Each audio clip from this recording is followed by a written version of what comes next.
hundreds of millions of dollars in economic damage. Operation Metro Surge did nothing to address fraud in our state. It harmed our economy, it scarred our people, and it dealt a devastating blow to fraud enforcement in Minnesota. As a result of Metro Surge, federal prosecutors' efforts to fight fraud in Minnesota have suffered a major setback. In the U.S. Attorney's Office, 6 high-ranking attorneys resigned because of the Department of Justice pressured them to investigate Renee Good's grieving widow. 8 more prosecutors then followed. The remaining staff should be spending their time prosecuting fraudsters and criminals. Instead, they are drowning in immigration-related petitions resulting from Operation Metro Surge. Mr. Chair, members of the committee, we cannot combat fraud without consistent messaging and support from our political leaders. All sides, Republicans and Democrats, the federal government and the states, must work together if we're going to win the fight against those who would steal from the public. We need our leaders to unite in that effort, not to use it as a political tool to score political points. I stand ready and willing to work with the members of this committee to advance the cause of holding fraudsters accountable. Now more than ever, we need coordinated, cooperative engagement across law enforcement if we are to achieve our goals. I look forward to your questions. Thank you, General. Now recognize Reverend Tolgard for her opening statement. Chairman, ranking members, members of the committee, thank you for the opportunity to speak today. I am the Reverend Mariah Tolgard, and I serve as senior pastor at Hamlin Church United Methodist in St. Paul, Minnesota. I come before you today in my personal capacity as a pastor, as a citizen, as a mother, an ordinary Minnesotan who has witnessed up close the fear and harm that Operation Metro Surge has inflicted on our state. The hearing today is about fraud in Minnesota, which is serving as a pretext for the terror the federal government has brought to the people of Minnesota. This fraud has been used as a rationale for deploying 3,000 federal immigration enforcement agents into our state in operations that target the most vulnerable among us, but are indiscriminately impacting all of us. Let me tell you about what this looks like where I live. In my church, members have been afraid to come to worship and have even postponed funerals. An elderly Hmong man in our city, a U.S. citizen, was taken from his home in the freezing cold wearing only his underwear and a blanket. ICE vehicles drive recklessly through our neighborhoods in packs of 4 to 6, stopping people of color for proof of citizenship, including a local police officer. In St. Paul Public Schools, where my 3 daughters attend, nearly a quarter of students enrolled in distance learning because families were too afraid to leave their homes. My 8-year-old struggles to sleep at night because she is afraid ICE agents might break into our house. At local elementary schools in Minnesota and across the country, students are practicing drills for what to do if ICE is near their school. Let that sit with you. American children are now practicing 2 kinds of drills at school, one for an active shooter and one to protect themselves from their own government. That is not security. That is a nation failing its children. This is happening to all of our neighbors in Minnesota. Every Minnesotan has stories that will stay with you, from hearing of someone hiding in a walk-in cooler or the back room when ICE stormed into their workplace, to friends and family members being followed when dropping off their children at daycare. In Minnesota, we love our neighbors. We care for one another, and because we believe that every person bears the image of God, we've built systems that reflect that belief. Free meals for all children, health care for families who need it, schools where every kid belongs. That's what love of neighbor looks like in action. This administration has targeted Minnesota because we live out our values of loving our neighbors. These tactics aimed at undermining those values have not succeeded. When unidentified masked agents appeared on our streets, Minnesotans put on their own uniforms, and it said neighbor. Motivated by faith and conscience, we bought groceries for families in hiding. We paid rent. We drove children to school. We stood vigil at mosques. We served as constitutional observers. We pledged to care for children if parents were detained. We sang, we marched, we prayed. As a pastor, I say to you, if you feel even a flicker of discomfort hearing these stories, pay attention to it. If you hear about children like Liam Ramos, if you saw the videos of the murders of Alex Preddy and Renee Good, if you know of workers arrested in the very restaurants where they serve federal agents their meals, if you understand that citizens and legal residents have been wrongfully detained and something in you tightens, that is not partisanship, that is conscience. In my faith tradition, we call that the still, quiet voice, the voice of God. It's not too late to listen, to change our minds, our hearts, and our policies. To the members of this committee and our leaders across government, the question I leave with you is simple. What are you willing to do about it? Your silence has a cost, and it is being paid right now by children who cannot sleep, families who cannot grieve, and communities that are hollowed out. To Americans across the country and those watching from home, and particularly to the families still too afraid to leave their houses, there are more people fighting for you than you know. Jesus teaches us in Matthew 25, whatever you do for the least of these, you do unto me. History will tell its story about us, but long before then, our own souls will know whether we stood with them or turned away. No nation can build a true future on the terror of its own people. Security built on fear will shatter the first time it is tested. Only a community that chooses love of neighbor over fear will endure, and that is still within our power to become. Thank you for allowing me to share our story. I am deeply proud to be a Minnesotan. Thank you.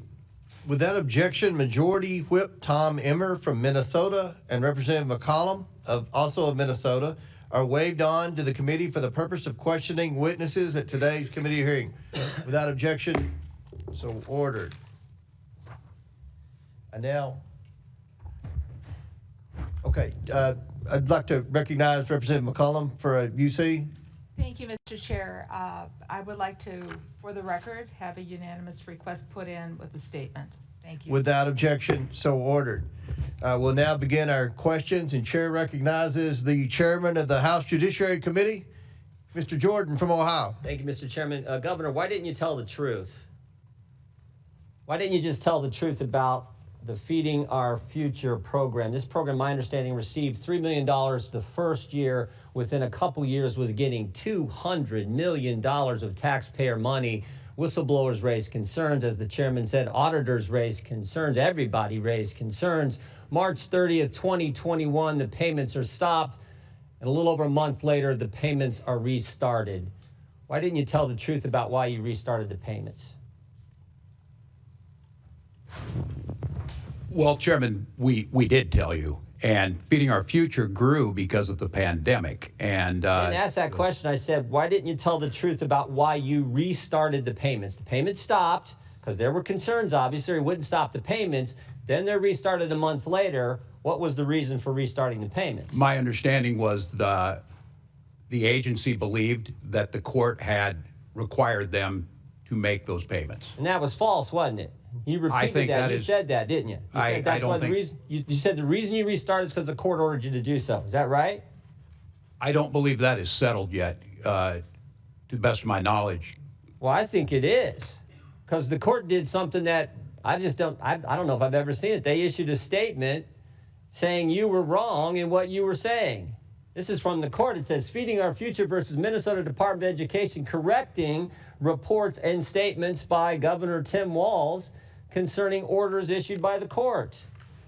Here's what the judge says. Governor Tim Walz told the media that the Minnesota Department of Education attempted in payments to FOF because of possible fraud, but that Judge Guthman ordered payments to continue in April 2021. Next sentence. That is false. So you said something wasn't true. He further states this. Judge Guthman, the court says this. Judge Guthman never ordered the Department of Education to resume payments to Feeding Our Future in April 2021 or at any other time. So I want to know, why didn't you tell the truth? Congressman, the attorneys at the Department of Education interpreted that differently. Both of those judges are no longer on the bench, and I think that interpretation. The very first sentence, the first 7 words. This is not some unnamed source talking to the New York Times. This is not some anonymous source talking to whatever your Minnesota Star Tribune or whatever your paper is. This is the court speaking. First sentence, first 7 words. Due to inaccurate statements by the governor, Ramsey County District Court judge has issued and authorized this following news release. That's pretty straightforward. So the court's lying? I can't tell you, Congressman, but the interpretation was lying. Somebody's lying, because you can't say the court ordered you to restart the payments, and then the court says we didn't order you to restart the payments. So either you're lying or the court's lying. And I'm just asking you, which one is it? I just simply know what the attorneys at the agency believed, that it was a misinterpretation. And I would note that those payments... Could it be you were trying to hide behind the court, Governor? Could that maybe be the reason why you issued the statements you did and why the court had to do something you never see done before? They issue a press statement saying you're wrong. The governor is wrong. His statement is, their words, not mine, false. Could that be the reason? That was not the interpretation of the attorneys. And you know, court work, you can appeal those, Congressman, as you well know. I'm sure is it all about politics, Governor? No, it's about taking care of our people, which Minnesota does better than anyone else. $3 million, the behavioral intervention program went from $3 million to $400 million in 5 years. The housing stabilization went from $2.6 million to $104 million. The integrated community supports went from $4.6 million to $170 million in 3 years. And this is unbelievable what's happening, and you're trying to hide behind some pretend court order, some court order that didn't exist. Governor, who's Casey Magan? I don't know who Casey Magan is. Well, I'll tell you. Mr. Magan is a Somali American and a fraud investigator in the guy beside you's office, in the Attorney General's office. And here's what he said. There was a perception that forcefully tackling this issue might cause political backlash among the Somali community, which is a core voting bloc. Did that have anything to do with this whole fraud scheme that went on in your state, Governor? It did not, Congressman. It did not. So you're saying Mr. Casey Magan is lying too? I'm not. You're the only one telling the truth in the whole state. Mr. Magan, who's a fraud investigator at the Attorney General's office, says it's politics. The court said I couldn't speak for Mr. Magan. You asked me a question. I know. I'm asking. And I said no when you asked me the question. I'm saying Casey Magan said just the opposite. I don't know. So the court's wrong and Casey Magan's wrong. You're the only guy right. How many people have been indicted in your state right now? Do you know, Governor? I don't have those numbers with me. You don't? 98 people been indicted. You happen to know how many are Somali American? I don't. We don't investigate or prosecute people based on ethnicity, religion. Neither do I. We shouldn't do that. But Mr. Magan is a Somali American who just said that the court, one of the concerns was this is a core voting bloc. And I just want to know if you know how many of the 98 people who have been indicted in your state are Somali. I don't. Their ethnicity is not my concern. 85% of the people indicted were Somali American in key voting bloc. And I think that's what drove this whole thing. With that, I yield back. Gentleman yields back. Before I recognize the ranking member, it's my understanding, Mr. Biggs, you seek recognition. Yes, Mr. Chairman, I have some uses. Here you go. Biden clemency for convicted fraudsters met with outrage. Next one. Biden's clemency and pardon list includes former elected officials. Next one. The drug dealers, thieves, and gang leaders granted clemency by Joe Biden. Next one. North Dakota judge blasts Biden for setting fraudsters free.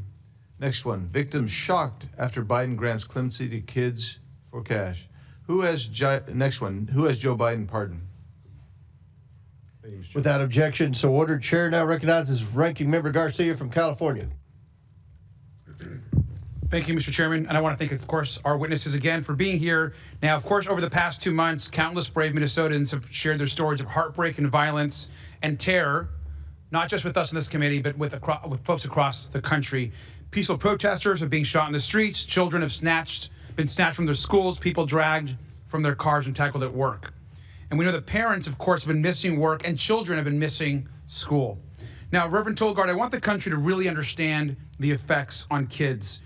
Are you seeing families who can't go to work, who can't go grocery shopping, and who can't take their kids to school or the library or the park because they're terrified to leave their home? Are you seeing that? Yes, that's what we are seeing in Minnesota. And this includes, of course, U.S. citizens, right? We're talking about also families, U.S. citizen families, and kids who are United States citizens. Is that correct? Yes, people who are U.S. citizens and legal residents. Well, thank you. I want to just show this image here. This is an image of some kids, including, by the way, one of Liam Ramos's classmates. These are kids that are being held at U.S. detention centers and detention facilities. Now, Reverend Tolgard, when children hear about thousands of kids being detained, reportedly almost 4,000, that must be terrifying. Is that correct? That is absolutely terrifying for children to hear these stories and to fear for that experience. And would you say that kids are scared at their school? Kids are scared at their schools. Parents are scared of what's going to happen to their children. Would you say that is correct also? Yes, that is correct. Well, thank you. Now, we're discussing the violence and brutality that's happened, and I want to show another image that's kind of difficult, I think, to see, but I think it's important for the American public to continue to see it. Now, this is the driver's seat of Renee Good's car seat after an ICE agent shot her dead. Now, Reverend Tolgard, are families in your community afraid that this sort of horrific image could happen to them next? Yes. Are kids scared that this type of horrific image could happen to one of their parents? Kids like my own, kids like the kids in my church are afraid that that could happen to their parents when they speak out. And let's remember that an ICE agent specifically told a protester, have y'all not learned from the past couple of days? This is just 2 days after Renee Good was shot. That is being told to people on the ground in Minneapolis and across the country, across Minnesota, and it's not acceptable. We should be clear here. This violence does not make us safer.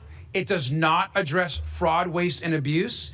It doesn't help families with health care, does not grow or build small businesses, and it certainly, as we're continuing to discuss, is not preventing the kind of fraud that Republicans are discussing here today. Now, Governor, can you walk us through specifically how Operation Metro Surge affected Minnesota's ability to investigate actual fraud? Well, thank you, Congressman. Well, first of all, as I've said, we've been partners with the federal, our federal partners, whether that be the FBI or be the U.S. Attorney's Office, which I will note was one of the premier U.S. Attorney's Office, regardless of who they were appointed by. Right now, those lead investigators and basically that whole team has left that office. They've not been filled back in. The U.S. Attorney himself was in front of a federal judge yesterday on contempt issues of that office not working together. Now, look, we're going to prosecute, as we have, every single person that's involved in fraud, but we can't do it alone. The Attorney General's office is doing everything they can. He has consistently come and asked the legislature for more money, more of the investigators he needs. But right now is the backlog at the U.S. Attorney's Office is being challenged by the federal courts. It makes it more difficult for us to get those cases over to them. But the good news is the Minnesota Bureau of Criminal Apprehension is continuing to do those. We got a conviction this week. Those are things that'll continue on. And while we need to put in all the safeguards, we need to, as you heard the Attorney General's opening statement, if we partner together in this, our chance of defeating this fraud is that much higher. But right now, it's stymied. There's no investigators over there. There's no U.S. attorneys. The FBI has been decimated, and it's very difficult. And that right there, the American public needs to hear. I mean, it's completely outrageous what's happened to those that are actually trying to take on fraud in Minnesota and across the country. Those offices have been decimated, and there's no support, not acceptable. And Governor, finally, there appears to be actually no evidence that ICE and DHS reign of terror in Minnesota that continues has actually prevented any fraud. Is that your assessment, sir? That's correct. What you saw on the streets didn't do anything to it. And we've actively asked, if you have folks who can help us, if you have folks who are good at the forensics, if they can help us do this, we want you there, as we have for the last 7 years that I've been governor. We partnered together and convicted people. Thank you. And with that, I also, just for the record, want to introduce our report as well. Today, the Democratic staff released it as well as far as relates to this hearing and Operation Metro Surge. So thank you, Mr. Chairman. Without objection to order, Chair now recognizes our Majority Whip, Representative Emmer from Minnesota. Thank you, Chairman Comer. And actually, thank you, Governor Walz and Attorney General Ellison, for appearing before the committee today. Gentlemen, let's see if we can agree on at least one thing today. Today's hearing is titled Oversight of Fraud and Misuse of Federal Funds in Minnesota. Can we agree that this fraud is a serious thing, Governor Walz? Yes or no? Can we agree on that? Yes, any fraud is serious. Thank you. Because it's interesting that you and I agree that it's a serious thing, considering the man sitting next to you, your Attorney General Keith Ellison, just 2 months ago said, quote, "This is a political matter. This is not a serious thing," end quote. Attorney General Ellison, is there an organized crime ring operating in Minnesota?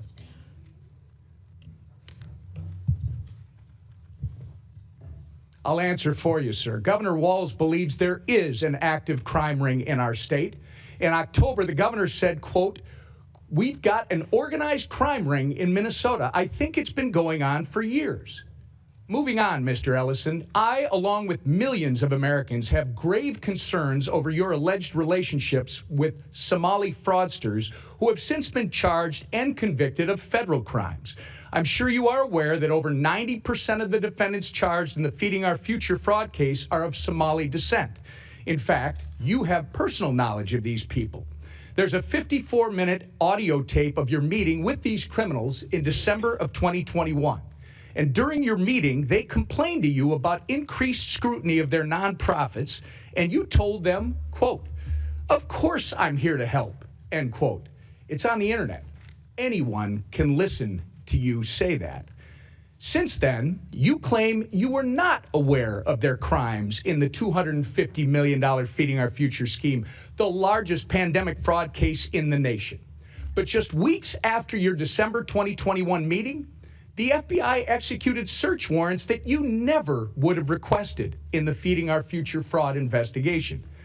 Now let's fast forward to September of 2022, 10 months after you met with the Somali fraudsters. Your office issued a press release stating, quote, "Minnesota Attorney General Keith Ellison and his office have been deeply involved for 2 years in holding Feeding Our Future accountable," end quote. So according to your office, sir, you have been deeply involved in the Feeding Our Future case since September of 2020. That actually sounds like you are saying that at the time of your infamous meeting with the Somali fraudsters, you were already aware of the allegations of fraud. When you had this meeting in December 2021, did you know, sir, about the long-running FBI investigation into Feeding Our Future? Yes or no? Mr. Chairman, Representative Emmer. Reclaiming my time. When did you personally become aware of the FBI investigation? That's all I'm asking. Representative Emmer, as you know, I have addressed this issue many times. All right.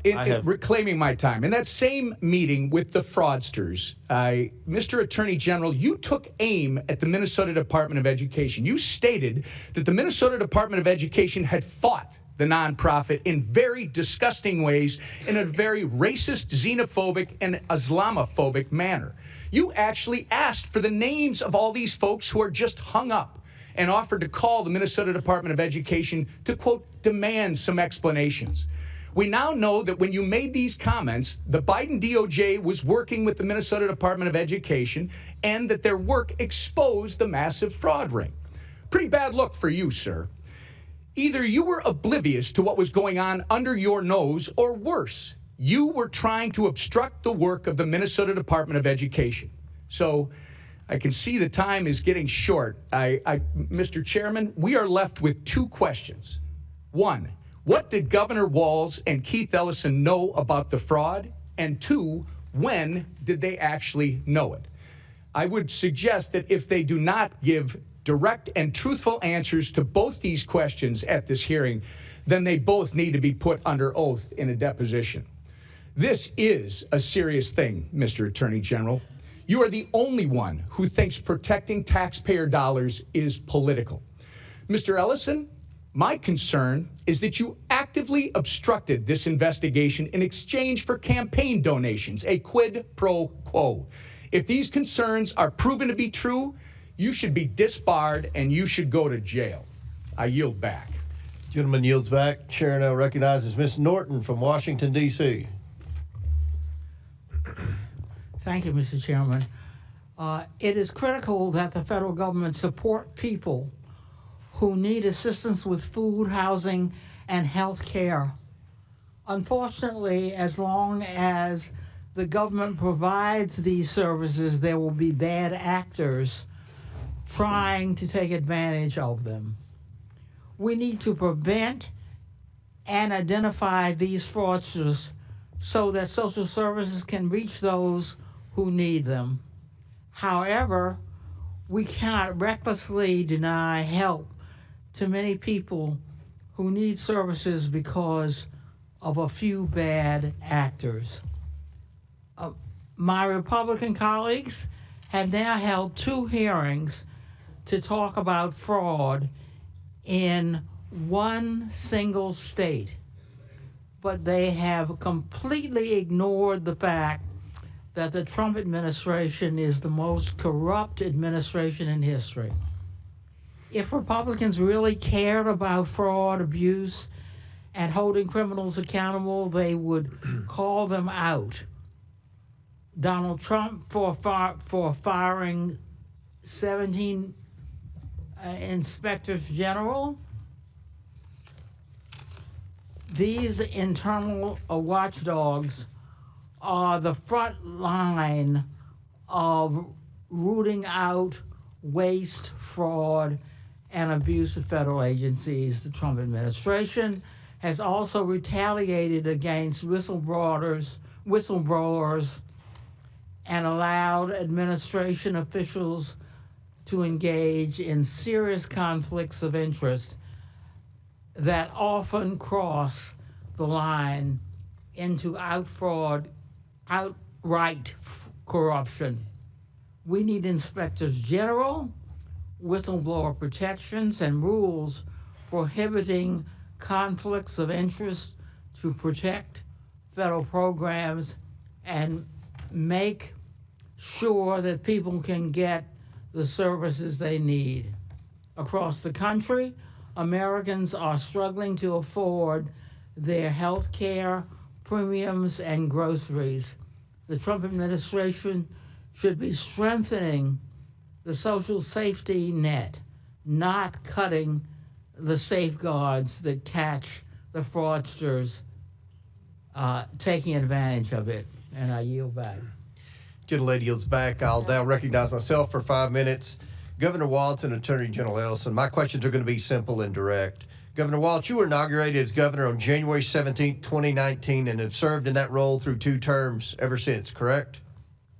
That's correct, Mr. Chairman. During the time period 2019 and 2020, while you were serving as governor, isn't it true that state auditors and officials raised concerns about fraud and vulnerabilities in programs overseen by your administration?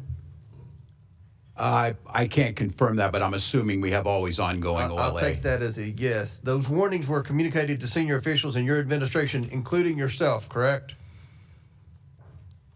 I can't speak if it was directly. I think the correct answer to that would also be yes. Despite those warnings, you did not order a broad stop payment or suspension of payment in any program at that time, correct?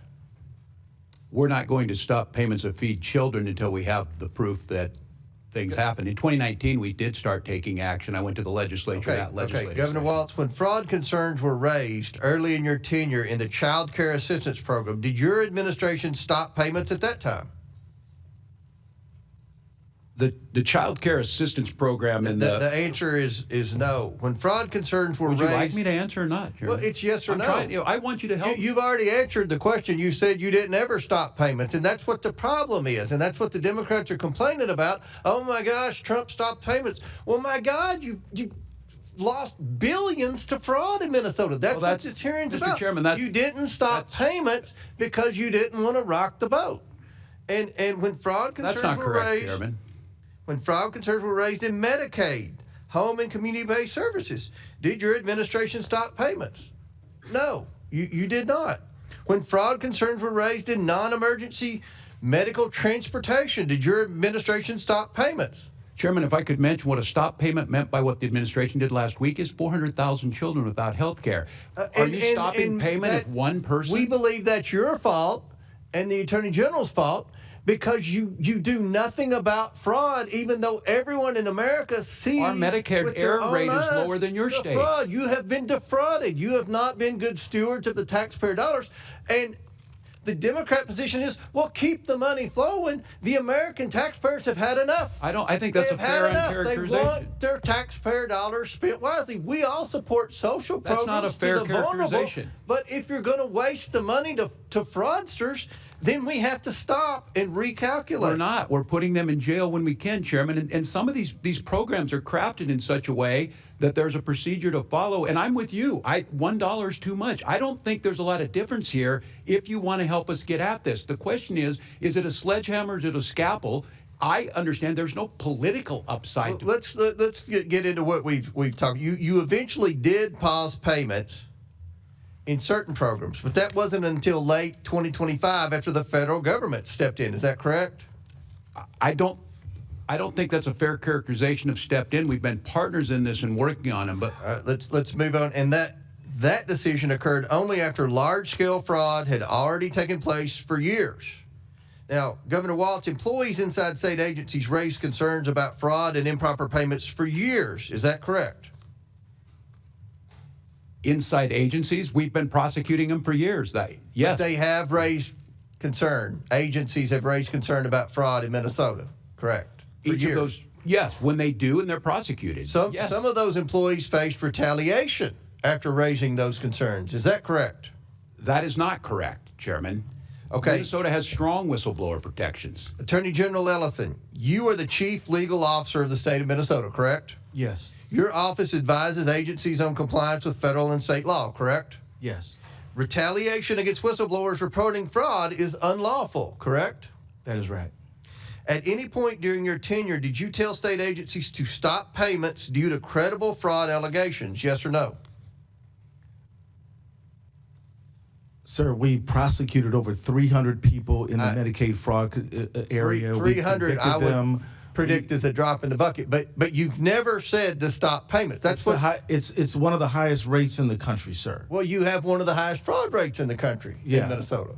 That's not true. And my office doesn't have the authority to do a stop payment. Right. We prosecute criminals when they're presented us by the agency. So the answer is no, unfortunately. No one's ever from your office said to stop payments until we can get the fraud under control. So to summarize, you both knew about fraud, risk, and payments continued. Our investigation has shown that whistleblowers who were alerted about the widespread fraud were ignored, sidelined, and even retaliated against. Only after federal authorities ultimately stepped in did you take any action. It's not this committee's responsibility to decide guilt or dole out punishment, but it's clear there was a massive failure of oversight and, quite frankly, a failure of leadership. One wonders whether either of you should bear some personal responsibility for the billions of dollars siphoned off by fraudsters under your noses in the state that you led. Again, this isn't for the committee to decide, but based on your answers today and apparent failure to take any responsibility, still the answer to that question has become abundantly clear.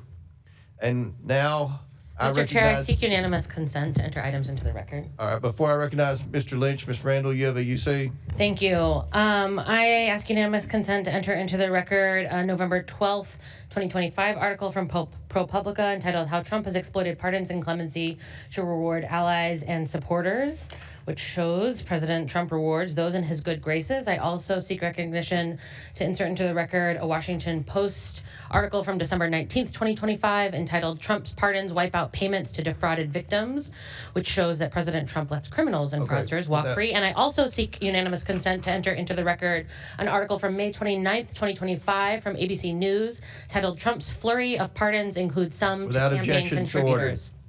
And Miss Presley, we'll do one at a time. We'll go to Mr. Lynch, then I'll recognize you. Mr. Lynch from Massachusetts. Thank you, Mr. Chairman. Governor, good to see you, my friend. Attorney General Ellison, good to see you again. Reverend, thank you for your willingness to testify before the committee. I want to shift gears here a minute, and I want to focus on ICE. So I was recently asked to serve as the co-chair of the 5 for 26 soccer tournament. It's a global tournament, the largest sporting event in the world. And my home city of Boston has been asked to host a lot of the games.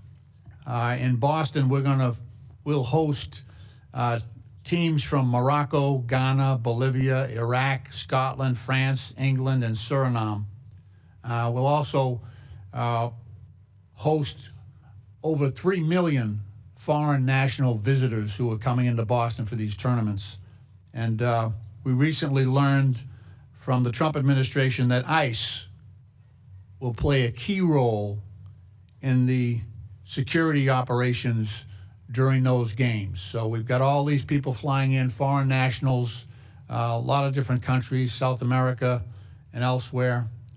Governor, since you've had direct and relevant experience on dealing with the Metro surge and the security operations of ICE, I was interested in getting your thoughts and your observations and any recommendations you might have to help us with confronting our experience or what we expect to see during these games with ICE coming in as well as so many foreign visitors. Well, as I think the world saw, and don't take my word for it, take professional law enforcement across Minnesota and across the country, the most unprofessional, aggressive force that I think you could imagine. And I was here in front of this committee and answered all your questions on June 12th. And I warned this committee what a masked group of folks turned loose in an American city could do. And if I'm not mistaken, I said someone could get killed doing this. And I just want to be very clear about this. When Tom Homan had to come in to clean up the mess of Secretary Noem and Greg Bovino, Secretary Homan himself acknowledged Minnesota follows the law, exactly as I told you in this committee. So my advice to you, Mr. Lynch, is to get very public, upfront commitments from these folks. While I disagree with Mr. Holman's views on many things, he's at least professional enough that he pulled the leash back and pulled these folks out of Minnesota after, again, misrepresenting the number of people they were detaining, misrepresenting before he got there exactly what Minnesota did. And I'm just going to name it on accountability. The Secretary of DHS being chastised by Republican senators added insult to injury to Minnesota, pouring salt in the wounds of the parents of Alex Preddy and Renee Good's family by not even apologizing or acknowledging. And if you want accountability, for one of the times, as far as I know, the attorneys know better, we are not being included in the investigation. And the actions that were taken of a gentleman who was shot in the leg was the night that Kristi Noem called me a domestic terrorist and said that this gentleman was attacking federal agents. Well, now we know the story.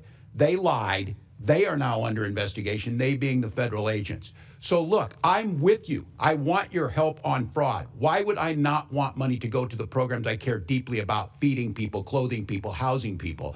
But what ICE did disrupted everything that we were doing. It disrupted our federal partners, and it forced our law enforcement agencies, who have worked hard to gain the public trust, to have the public believe in them.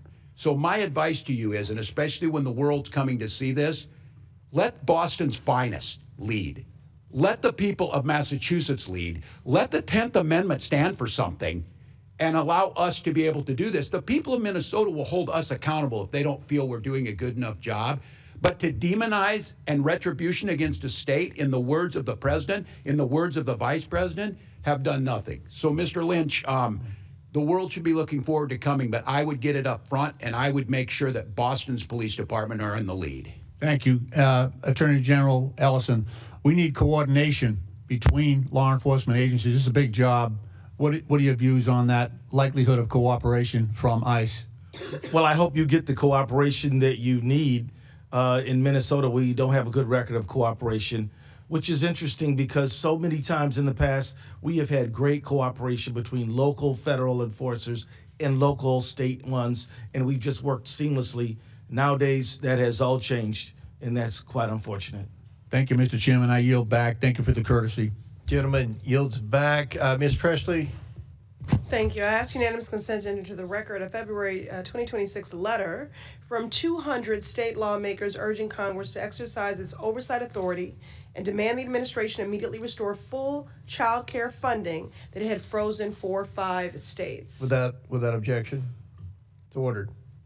Chair recognizes Dr. Fox from North Carolina. Thank you, Mr. Chairman, and I thank our witnesses for being here.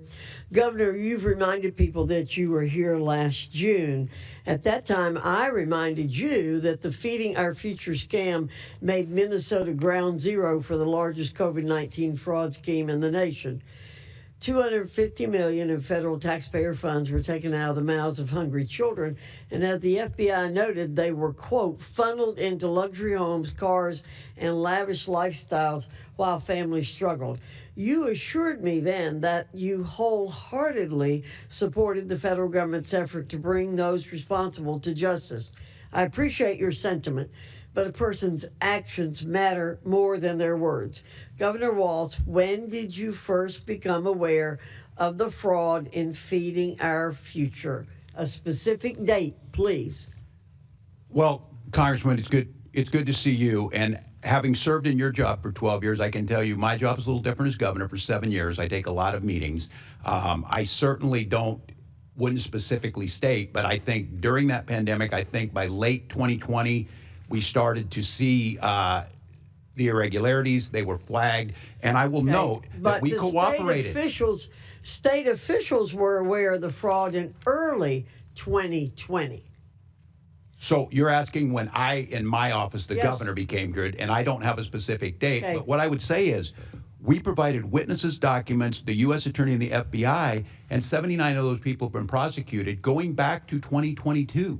Okay. Well, when I was chair of the Committee on Education and Workforce, I issued you a subpoena in September 2024 because you and your administration were not forthcoming about how your administration, quote, failed to identify what has been described as the largest pandemic fraud in the nation, end quote. In September 2024, you were aware of the Feeding Our Future fraud and your administration's handling of it, correct? Yes or no? 2024? Yes, by that time we had already put people in jail and had extensively investigated. This committee has testimony that the Minnesota Department of Education briefed your office about the Feeding Our Future's draft lawsuit and litigation hold on April 28, 2020. Let me jog your memory. Is that correct? I can't speak specifically to that. And if it's it was April 2020. That means Feeding Our Future received a total of over $200 million in federal funds after you and your administration knew about the fraud concerns. Why didn't you stop sending money to Feeding Our Future as soon as the fraud concerns were raised? Congressman, is following the program, we notified USGA under the Trump administration's first term. We notified them, too, because it's a program administered out of USDA, and they were working to work through the process. Didn't you say you were fearful of political retaliation? No, I never said any such thing. I never said any such thing. Well, that's what we understood. You were afraid of political retaliation. So, given the size and scope of the Feeding Our Future's fraud, I think you and your administration would have been on high alert looking for additional fraud in the state. But after seeing the handling of Feeding Our Futures and its $250 million in fraud, it came as no surprise to learn that even more staggering amounts of fraud, estimated at up to $9 billion, were uncovered in the Child Care Assistance Program, the Minnesota Medicaid program, and other programs. How could you allow such massive fraud schemes in your state to get to this point? Congresswoman, we don't see anything by 9 million. Local press and everyone reports it about 300 million. But as I've said, if it's $1, it's too much. But we started in 2019 putting anti-fraud programs forward. After Feeding Our Future, we started going through and making sure every program had the integrity in it that it needed. And that's why you see convictions. That's why you see these programs Why did it take nearly 7 years for you to get engaged to stop the fraud. 7 years. We started in 2019, Congresswoman. It may be a surprise. If you arrest someone for stealing a car, other people are still going to try and steal cars. What we've tried to do is bring program integrity, but I'll go back to this. We're not going to shut down programs that have things that are going well in it, and we need to find that proper balance. And I've acknowledged that every year we're putting things in place. And Inspector Governor General, Walz, you did not do your job. You did not do your job. You did not protect taxpayer dollars. You allowed massive fraud. You and Mr. Ellison allowed massive fraud to go on in the state of Minnesota. And it is unfortunate, as somebody said, that you can't be held personally responsible at this stage of the game. I yield back, Mr. Chairman. Gentlelady yields back. Chair now recognizes Mr. Krishnamurti from Illinois. Thank you, Mr. Chair. Governor Walz, you've seen firsthand the brutal excessive force used by ICE and CBP agents in Minnesota. Unfortunately, we saw the same tactics employed in Chicago during Operation Midway Blitz. I want to turn now to ICE and CBP's horrific pattern of abuse. Secretary Noem went to our cities ostensibly under the guise of arresting, quote, the worst of the worst. But in Illinois, less than 3% of those arrested during Operation Midway Blitz had criminal histories. In Minnesota, the vast majority of those detained had never been in trouble with the law, correct? I believe that's correct, Congressman. There were also more than 170 cases this year where ICE and CBP detained U.S. citizens. U.S. citizens should never be detained by ICE, correct? That is correct. I would hope we all could agree on that. Well, I hope so too. According to the Chicago Sun-Times, federal agents have pepper sprayed children, including this 1-year-old baby in Chicago. And children should never be pepper sprayed, right? I would hope we could all agree on that too. They should not. And according to The Independent, CBP agents dragged a 67-year-old U.S. citizen out of his car, breaking his ribs and causing internal bleeding. No person should be subjected to that kind of treatment, right? They should not, Congressman. Attorney General Ellison, let me turn to another topic. In President Trump's second term, ICE has become America's highest funded federal law enforcement agency with a budget of more than $85 billion. If ICE were an army, this budget would make it the 13th largest army in the world. Let's look at where that money has gone. Last year, DHS spent $172 million on 2 private luxury jets for Secretary Noem. I assume you're not aware of a stop payment on that particular payment, right? No, I'm not, sir. Republican Senator John Kennedy yesterday grilled Secretary Noem about a $220 million ad campaign featuring her prominently, including on this horse in front of Mount Rushmore. Secretary Kennedy suggested this was wasteful spending, and I agree. I assume you'd agree with that as well, right? I do. This gross misuse of funds must end now, and Secretary Noem must be held accountable. Not tomorrow, not next week, now. Chicago was ground zero for Secretary Noem's overreach when she launched Operation Midway Blitz. Chicago media reported that ICE and CBP agents had pepper sprayed a 1-year-old baby, shot at a pastor, harassed seniors, tased U.S. citizens, and even killed a person. It's clear that Midway Blitz was never intended to make Chicago safer. In December, ICE and CBP began Operation Metro Surge in Minnesota. Over 3,000 agents were sent to one state. There were military-style raids at child care centers, children kept home from school, adults postponing medical care. In Minneapolis, Renee Good and Alex Preddy, both U.S. citizens, were fatally shot by federal officers. It's clear that Operation Metro Surge was never intended to make Minnesota safer. But this is not isolated to just Illinois and Minnesota. Inside detention centers across the country, the suffering continues. Detainees report physical and sexual abuse, medical neglect, and pressure to self-deport. On top of that brutality, Kristi Noem is misusing funds to buy herself private jets and enrich her associates. Kristi Noem is testifying in the House Judiciary Committee today, but she must come before this committee to explain the rampant corruption and waste within her agency. DHS is out of control. There is no congressional oversight. I was denied entrance to ICE facilities twice in Illinois. There's no accountability. Secretary Noem has still not appeared before this committee, nor has she responded in a substantive manner to more than 12 letters I've sent her. There are no consequences. Noem is still the leader of DHS despite regularly breaking the law and abusing her authority. Secretary Noem must answer for her wrongdoing. For Jaime, my State of the Union guest, who raises his little sister after his father was coerced into self-deportation. For Chicagoan Marimar Martinez, who was shot 5 times. For my constituent Evelyn, an 18-year-old U.S. citizen who was wrongfully detained by ICE. For Renee Good, Alex Preddy, and Silverio Villegas Gonzalez, and all the other victims of ICE and CBP. For the American people. It's for all those reasons that, Mr. Chairman, pursuant to Clause 2K6 of House Rule 11, I move to subpoena Kristi Noem to testify before the House Committee on Oversight and Government Reform. This is for every family impacted by Kristi Noem's terror campaign. They demand answers, and so do I. A motion has been made. The committee will hold this motion in abeyance until the end of today's hearing. The committee will now proceed with today's hearing, and I want to remind everyone, I believe Kristi Noem's testifying in front of the Homeland Security Committee in the House today after testifying in the Senate yesterday.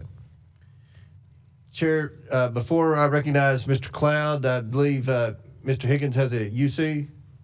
Yes, Mr. Chairman, I ask unanimous consent to enter into the record an interview from 2024, December 2024, the Minnesota Star Tribune with Governor Walz, noting the federal investigation into the Early Intensive Developmental and Behavioral Intervention Program, the EIDBI program serving autism patients since its first year of inception in 2017, growing from 1.7 million per year to over 400 million per year.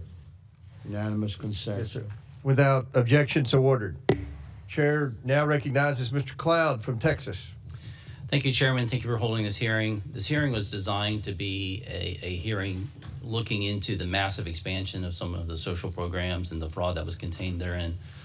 But Reverend Tolgard, I was struck by part of your opening statement because you invoked Matthew 25, and that's a scripture we see tossed around a lot up here, but often without context. And so I went and got my Bible and thought we'd dig into Matthew 25 for a minute. The scripture you invoked was Matthew 25, 35 through 40. It ends with this. It says, "Then the righteous will answer to him, Lord, when did we see you hungry, feed you, or thirsty and give you something to drink? And when did we see you a stranger and invite you in, or naked and clothe you? When did we see you sick or in prison and come to you?" And the king will answer to them, "Truly I say to you, to the extent that you did to one of those brothers of mine, even the least of them, you did this to me." I would ask you, who's the you in that passage? Thank you for your question. You, meaning all of us, the followers of Christ. Followers of Christ, right. In Matthew 24:3, it says, after Jesus was sitting on the Mountain of Olives and the disciples came to him privately, and then they asked him, that began this whole chapter. Now, what Christ didn't say was to lobby your government. He said, if you have, you give. That's the general biblical principle here. 2 Corinthians chapter 9 gives us probably the best scriptural understanding of what charity is. It says, each of you should give what you've decided in your heart to give, not reluctantly, under compulsion, for God loves a cheerful giver. Would you say that taxes are under compulsion? Taxes are not my area of expertise, but But are they given under compulsion? Do you pay your taxes? As a U.S. citizen, I pay my taxes. Yes, because what happens if you don't? We don't have the services that we need to support our... What happens to you personally if you don't pay your taxes? You get in trouble. You get in trouble. I would say that's under compulsion. So if we're talking about what charity is, I'm always amazed in D.C. how much of we get to define our personal worth as a politician or statesman or whatever you want to call us by how much of other people's money we give away. And so there's certainly a place for a social safety net potentially, but the idea that Matthew 25 is kind of used as a blanket statement. As a matter of fact, the parable that he gives right before that scripture that you go into is the parable of the talents, where you see someone, a business owner, go away and he leaves 3 employees in charge and gives them each a bit of investment. And 2 of them turn their investment into a profit, and one that turns it not into a profit, he does nothing with it, just sits on it. What does he call him?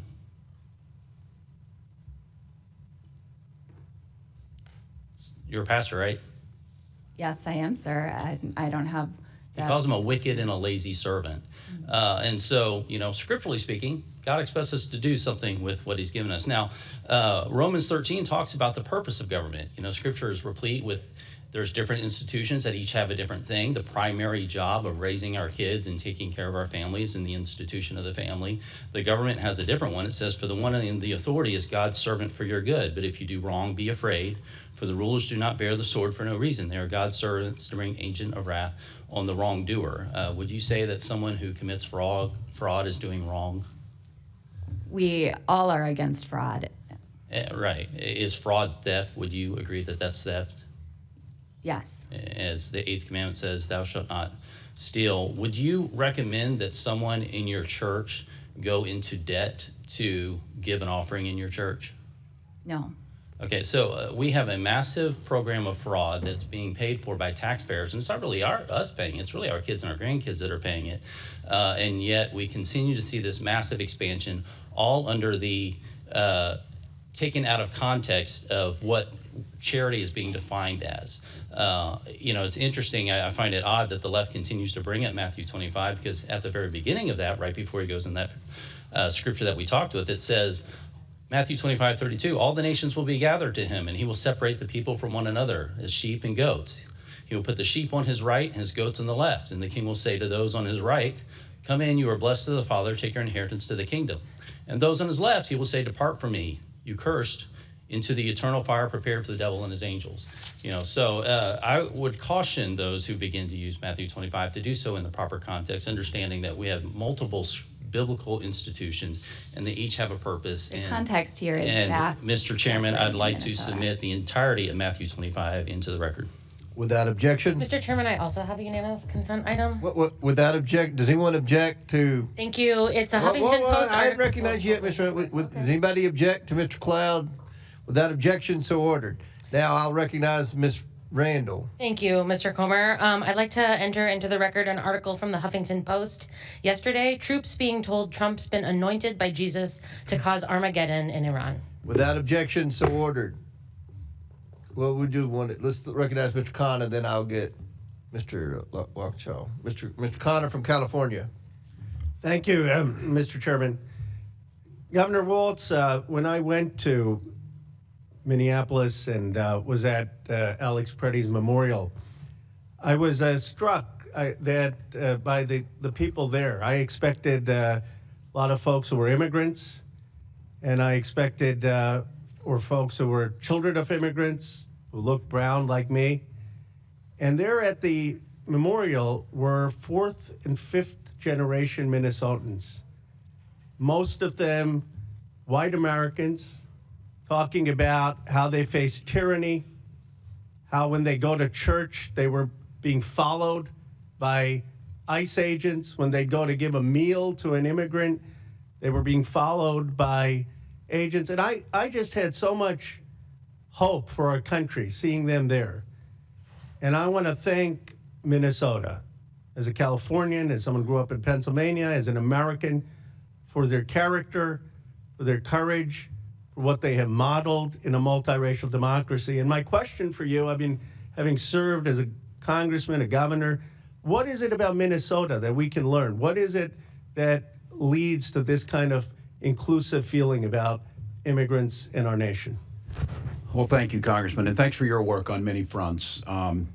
Look, I think Reverend Tolgard summed it up in getting at the heart of this. It's about the neighborliness and the care. And left to our own devices, I'm going to make the case, Minnesota, and by the way, I would remind folks, states have to balance their budgets. We're AAA bond rated, one of the states that's ranked the highest. We have a surplus, and we also have the highest rainy day funds, one of the strongest protections. So we understand fiscal responsibility, but we also understand this caring, this neighborliness. People saw their neighbor. I believe our politics can change with that idea of what the next door neighbor looks like. Now, I will have to tell you, Mr. Khanna, I was deeply concerned last year when the Vice President of the United States mentioned he can understand why people wouldn't want to live by somebody who's not like them, which seems to go against our entire ethos in Minnesota, whether it was the first wave of Norwegian and Swedish immigrants that came to Minnesota, German immigrants like my family, or whether it was Hmong coming after the Vietnam War, or Somali and other East African immigrants to our country. And I think it's this sense of working together. There's a reason that we rank at the top in healthcare. We rank at the top in personal incomes. We rank near the top in home ownership. We rank near the top in happiness. Because this idea that we're all in it together and that we believe everybody should have a chance. So I think it's an ethos, and it gets into our politics on the secular side. I believe as an elected official that I shouldn't give a sermon, but I should attempt to live one. And one of our politicians, Paul Wellstone, talked about we all do better and we all do better. And that's what we do. And I know that is true to a certain degree in other states, but I see folks making the claim that, well, you wouldn't have any fraud if you just cut all these programs, if you just zeroed them out. That is true. If we did not provide food for our children, no one would steal from that program. But there would also be a lot of hungry children. And what I'm asking for and acknowledging the accountability, we need to put program integrity in. So I think it's a neighborliness. I think it's a historical point about caring for your own. And I think it's a clear understanding that if your neighbor does better, you're going to do better. Well, thank you, Governor. And obviously, fraud matters and budgets matter, but what really matters right now in this country are values. And I really appreciate your sharing that. Attorney General Ellison, in the brief time I have, you know, I just want to be clear about Somali Americans, because when I was growing up as an Indian American, anytime someone who was of Indian origin did something wrong, every Indian American was concerned, you know, and I don't think people understand that if you aren't a minority, how that makes you feel. I understand there were 80 or 90 people who were Somali Americans who were involved in this, but there are 100,000 Somali Americans at least in Minnesota. And statistically, from all the studies I've seen, it is just factually untrue that Somali Minnesotans or Somali Americans commit more fraud than white Americans or Indian Americans or other Americans. And could you just speak to this, because it is so dangerous? And I don't even think on the other side people are doing that on purpose. But if you aren't an immigrant, if you haven't lived that or a child of immigrants, you don't know what that makes you feel. And can you talk about the Somali experience in Minnesota? You know, the reality is the Somali community in Minnesota has brought great things to our state. They have opened businesses. They've gotten professional degrees. They are great neighbors who volunteer and help their neighbors. They have been a benefit to our state. If you pick out a few people who've done wrong, sure, you can do that, but I can guarantee you, you can do that in any ethnic group at all in the state of Minnesota or anywhere in America. Thank you. Thank you both. All right, before I recognize Mr. Higgins, I'll recognize Mr. Walkinshaw for unanimous consent. Thank you, Mr. Chairman. And first, I just wanted to make a quick correction. You said Secretary Noem is before the Homeland Security Committee today. That's not true. I'm a member of the committee. She was with us a couple months ago, but okay, not scheduled. With that, I ask unanimous consent to enter into the record a September 22nd, 2025 article from Reuters titled "Trump Aide Homan Accepted $50,000 in Bribery Sting Operation," which shows the Trump administration is willing to cover up blatant corruption of its officials. Without objection, so ordered. Chair now recognizes Mr. Higgins for Louisiana. Thank you, Mr. Chairman. Gentlemen, ma'am, thank you for being here today. Governor, when you took office, this fraud had already begun. Is that an accurate assessment? That's accurate, Mr.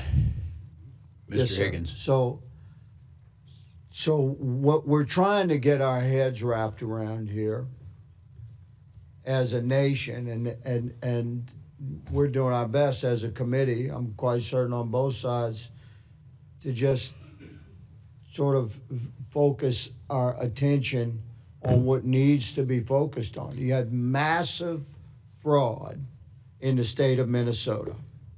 And when we started looking into waste, fraud, abuse, and theft, across the country, Minnesota surfaced as a wow moment for the entire country. So naturally, you know, we look as a citizenry to, well, who's in charge there? And my old friend, Governor Walz, is in charge. And the truth is fraud had begun before you took office. So it's a reasonable question, Governor. What you're noted in many interviews, I'm not going to go through them ad nauseum. You were aware of this level of fraud and investigations, and yet it seems like nothing was done until the Trump administration reestablished itself in a second term, and we began broad investigations into wage fraud, abuse, and theft, and Minnesota popped. So would you please, I just give you a minute to respond. Yeah. Why didn't you do something sooner? I know some people were put in jail. I know there were investigations, but there was billions and billions and billions of dollars being stolen from a pretty concentrated demographic in your community. And this demographic is a significant political supporter for you and your party, good sir. So I just ask you, please explain. Yeah. Well, thank you, Mr. Higgins, and I appreciate your question in good faith on this. First of all, the issue of billions, and I'll keep saying this, $1 is too many. That number got thrown around. There's nothing behind it, but I will acknowledge $1 is too much. I will also note the characterization. I would say it's slow. I would say it's slow, but continue. Well, there's nothing to support that, but look, we will pursue it and assume that that's the case. We will still make the changes we need to make. The characterization that nothing happened until the Trump administration came in is simply not true. We worked with them in the first administration where USDA didn't take action, and I think that's documented. The fact is, starting in 2019, I went to the legislature asking for... But you didn't pause payments, Governor. The pausing payments... And the criminal investigation, which I'm running out of time, I want to jump to. The way America sees this, Governor Walz, respectfully, sir, is that this money just continued to flow. There was a high awareness of this waste, fraud, abuse, and theft, like organized crime level theft, and it seemed to be slow rolled, and nobody stopped the money from rolling in. And the money's gone, been remitted overseas. Attorney General Ellison, you stated in your opening statement that you sort of stated that your office only has direct jurisdiction over Medicaid fraud. Did you say that in your opening statement? Okay, well, you seem to indicate that you don't have, like, criminal authority, but you do, don't you? Under your own law, you have an authority if the county district attorney asks you to get involved, or if the governor asks you to get involved, then your office can take lead on any criminal investigation, specifically if you have particular staffing and capabilities within your office, because it's statewide, to look into organized crime. Is that not correct? Okay, so you have the authority to lead your state's effort to respond to this massive fraud at the state level from within the healthcare realm, where government money is being stolen at very, very high levels, unprecedented levels in your state. Are you leading that effort for the state of Minnesota? You're addressing it. Are you leading it? Are you leading the effort? We are leading the effort to prosecute Medicaid fraud in Minnesota. I'm not talking about Medicaid fraud. Don't hide behind that. You have the authority to prosecute anything criminally that the governor asks you to. And this thing is big. I'm giving you an opportunity, sir. Are you leading the criminal investigative effort into this massive fraud across the board in the healthcare spectrum in the state of Minnesota or not? We are following the law. And you are not leading. You're not leading. I'm going to say, Mr. Chairman, that the Attorney General of the state of Minnesota should resign. I yield. Thank you. Gentleman yields back. Before I recognize Mr. Frost, I want to Mr. Waukesha, you were right. She's not testifying in Homeland Security. Kristi Noem's testifying in Judiciary. I knew she was here somewhere today, so you were right. I misstated the wrong committee. Chair now recognizes Mr. Frost from Florida. Thank you so much, Mr. Chair. And I have unanimous consent called Fraud Focus. Why is Trump granting clemency to convicted fraudsters? Without objection, so ordered. Thank you all for being here. The whole world has witnessed unprecedented and extreme immigration enforcement tactics this year in Minnesota. After the murder of Renee Nicole Good and before the murder of Alex Preddy, President Donald Trump posted on Truth Social that, quote, "The day of reckoning and retribution is coming." Governor Walz, the dictionary defines retribution as punishment inflicted on someone as vengeance for a wrong or criminal act. Based on what we've seen play out in Minneapolis, what is the problem with the President of the United States directing agents to carry out retribution? Well, yeah, thank you. And this is certainly troubling because under the guise of fraud, which we all want to tackle, we were subject to, as you saw, the largest invasion of a state by the federal government, I don't know, in certainly any of our lifetimes. And that infliction, to me, we're trying to figure it out. Look, we'll acknowledge, and we're fixing it in Minnesota, but I'm telling you, each of you are going to go back to your state, and if some of you think you want to be governor, you're going to deal with this. And these folks keep moving. The problem is, Congressman, this was about retribution. This was about singling out Minnesota. And I think, I'm going to just name it, I think it's singling out because our state works and it provides things for people and we care and we mind our own business and we respect our neighbors. And this retribution had nothing to do with getting the worst of the worst. We know that. It had nothing to do with stopping fraud. And we were subject, we being Minnesotans, for over 10 weeks. And I want to note, just before, and I'll yield back on this, Congressman, I think this is important to note. The gentleman from Illinois noted that Midway Blitz, the damage it did to Chicago. There were 500 agents on the ground in Chicago. Kristi Noem testified yesterday there's still 650 in Minnesota. It is not over. This is not ancient news. This is not looking like everybody moved on. Minnesotans are still experiencing this. It's bad for our communities. It makes our people less safe. It's terrorizing our streets. Yes. Reverend, what has been happening in your community when individuals try to record federal agents? Thank you for your question. Individuals who have tried to record federal agents have been told they cannot.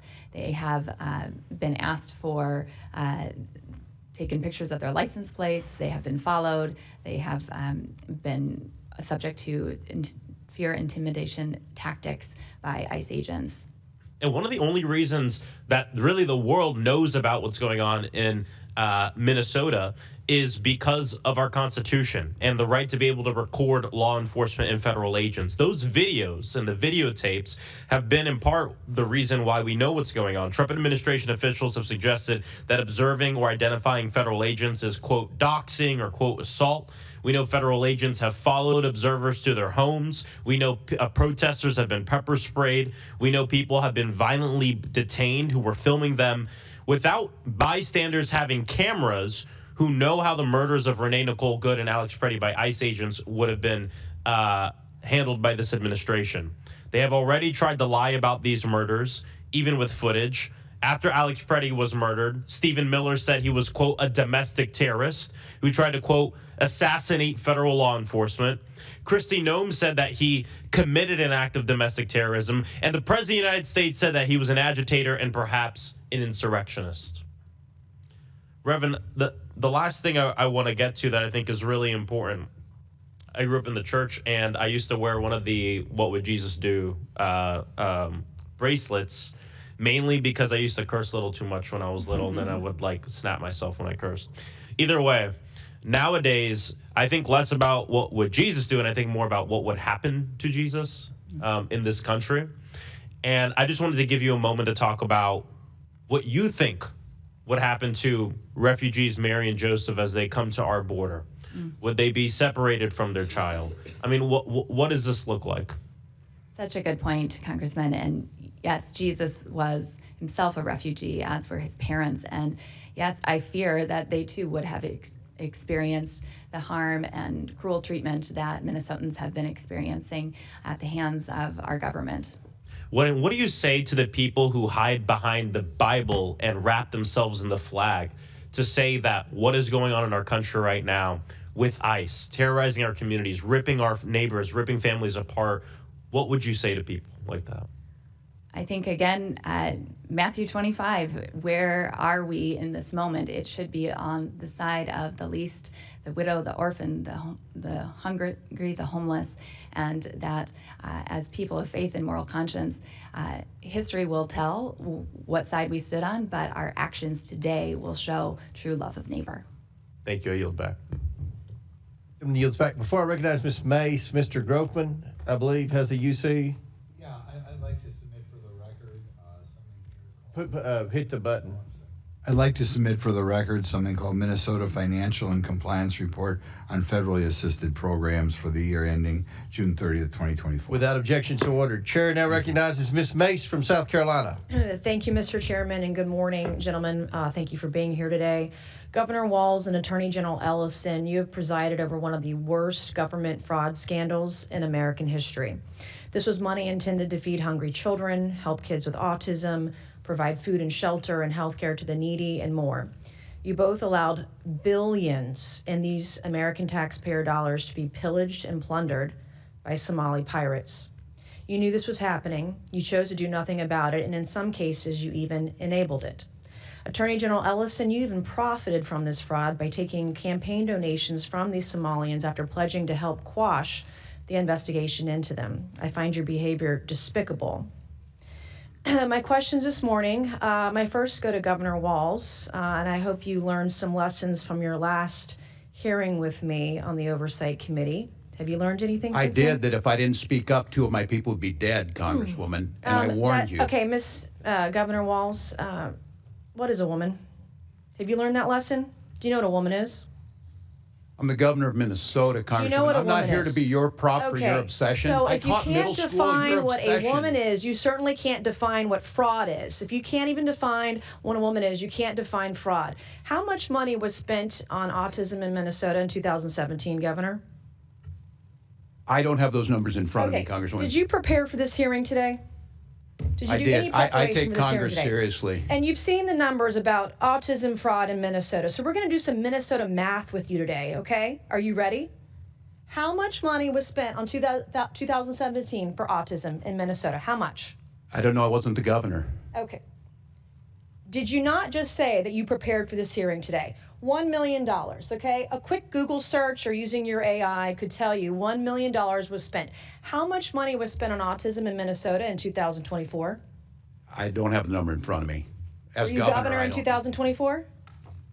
I was, but I'm not the Okay, head so of the your HHS. excuse before that you didn't know what 2017 autism numbers were because you were not governor, and today you can't answer the numbers about 2024 as governor, and you still said you prepared for this hearing today. It's unbelievable. $343 million was spent in 2024. What percent increase is that from 1 million to 343 million? What percentage increase is that? I'm not here to be your prop. Go ahead and tell me. Are you governor of Minnesota or not? Yes, I am. I'm Okay, not. well, when I'm I'm not a governor prop of for a South member of Carolina, Congress. you can sure as hell bet that I'm going to know the math. The math is 34,200% increase, an increase of 343 times what it was in this time period. Do you know the number of children in Minnesota? I know that Minnesota ranked as a top 3 state for children What is the in the last total year. population in Minnesota? 5.7 million. Okay. What is the total population of children in Minnesota? I don't have the number in front of me right Are now. you governor of Minnesota? I know 400,000 were cut out of health care last Okay, week by that's the not- actions you made. Are you governor of Minnesota? I am. And you don't know the number of children I residing don't have in the Minnesota? specific number. It's 5.7 million. That's your total What is population. your age? What is the age? 1.2 0 to 5? 0 to 19? You have approximately 1.2 million children in Minnesota. What I'm not age? even governor of South Carolina. Our population in South Carolina is 5.5 million. We have approximately 1.1 million children under the age of 18 in my home state of South Carolina, okay? As governor, I expect you to know this information. Thank God you're not Vice President of the United States. Do you know approximately how many children in Minnesota are autistic or on the spectrum? No, I don't have that number. Okay, Well, if you take the CDC's roughly 1 in 36 kids are on the spectrum, we're talking about approximately 33,000 kids. In South Carolina, it's about 31,000 or so. What is, do you know what this is per child, spending-wise, in the fraud for autistic kids in Minnesota? Again, I'm not here to be your prop. Go ahead and tell us. Is doing Minnesota math a prop? This is math. We're talking about fraud. Minnesota ranks at the top. Where does South Carolina rank? We're talking about money. Where does South Carolina children rank on healthiness? These are my questions for you. It doesn't go the other way around unless we're debating on the debate stage. And we're not. If you're asking questions about being governor, it does. I'm asking you questions about being governor of Minnesota, which you can't answer. This is basic math. And you can't even answer. Do you even care about kids in Minnesota? They rank near the top in every category. My children are fed. My children are housed. My children have health care. Getting the services they need in Minnesota. My children have the best schools. No, you don't. Mr. Chairman, I yield back.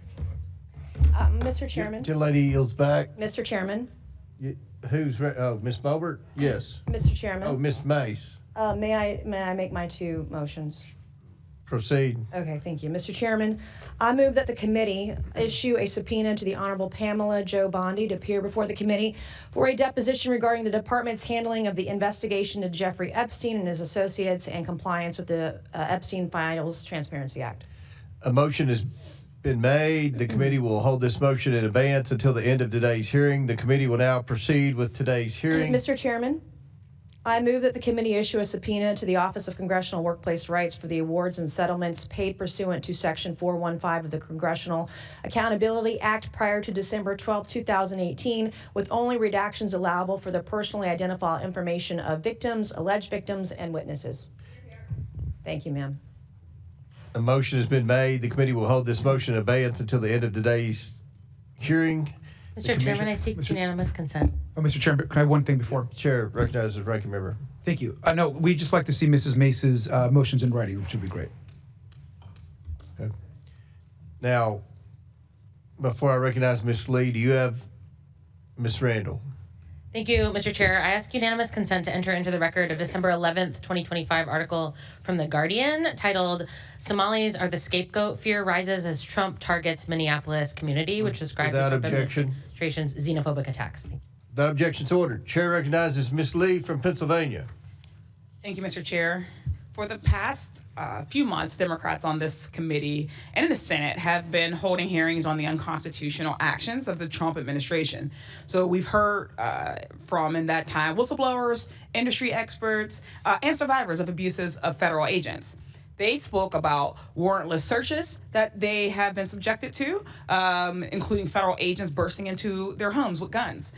They spoke about being shot at and dragged out of their cars, and then, being made to look like they were actually the perpetrators. They spoke about federal agents' use of masks in unmarked vehicles, and the efforts of these agents to hide their identity to escape any sort of accountability. And we heard from the brother of Renee Good, who was murdered by ICE agents in Minneapolis. That is what oversight looks like. Not two hearings on fraud in one single state, which is not even the worst instance of fraud out there, though we all here agree that we should target fraud. Republicans have dragged Governor Walz in again to demonize and target his state because he is a Democratic governor and he is implementing Democratic policies. Republicans took a legitimate investigation and, as per usual, has made it a circus. Now we have just a random guy lurking around child care centers trying to get into buildings with children as the fraud vigilante. The Somali community has been vilified and made to feel unsafe. And federal benefits are being cut to Minnesota and other Democrat-led states. Trump and his administration also used this investigation as a justification for an immigration enforcement push that has created chaos and fueled violence and resulted in the death of American citizens. Reverend Tolgard, as a Minnesotan, do you feel that these oversight hearings and the Trump administration's fixation on fraud in Minnesota has made anyone safer in your state? No, they have not. Republicans have been touting alleged fraud in child care centers and the need to protect children. But since the immigration enforcement push, have kids been able to be kids? Have they felt comfortable going to school or playing out in public with each other or with their friends? They have not been safe. They've not been able to go to school, to be in playgrounds, to be in libraries and places you would normally expect to find them. Are you worried about the long-term impact of being surrounded by violence and uncertainty, what it could have on these children? I'm deeply concerned about that, and I know that their teachers and their parents are as well. You were arrested earlier this year while protesting ICE agents and deportations. Why was it important for you and other clergy members to speak out against Trump's administration's actions in Minnesota and elsewhere? Thank you for your question. I was arrested along with 99 other faith leaders in Minnesota, many of whom could be here today, and we were compelled to action to stand on the side of the most vulnerable in our communities and those who have been facing enormous cruelty and unfair actions on the hands of ICE, and we needed to stand alongside them, as have many others in our faith traditions in history. We stand along with that great cloud of witnesses. I want to thank you for coming in today and for, of course, having the courage to stand up to the attacks against your community.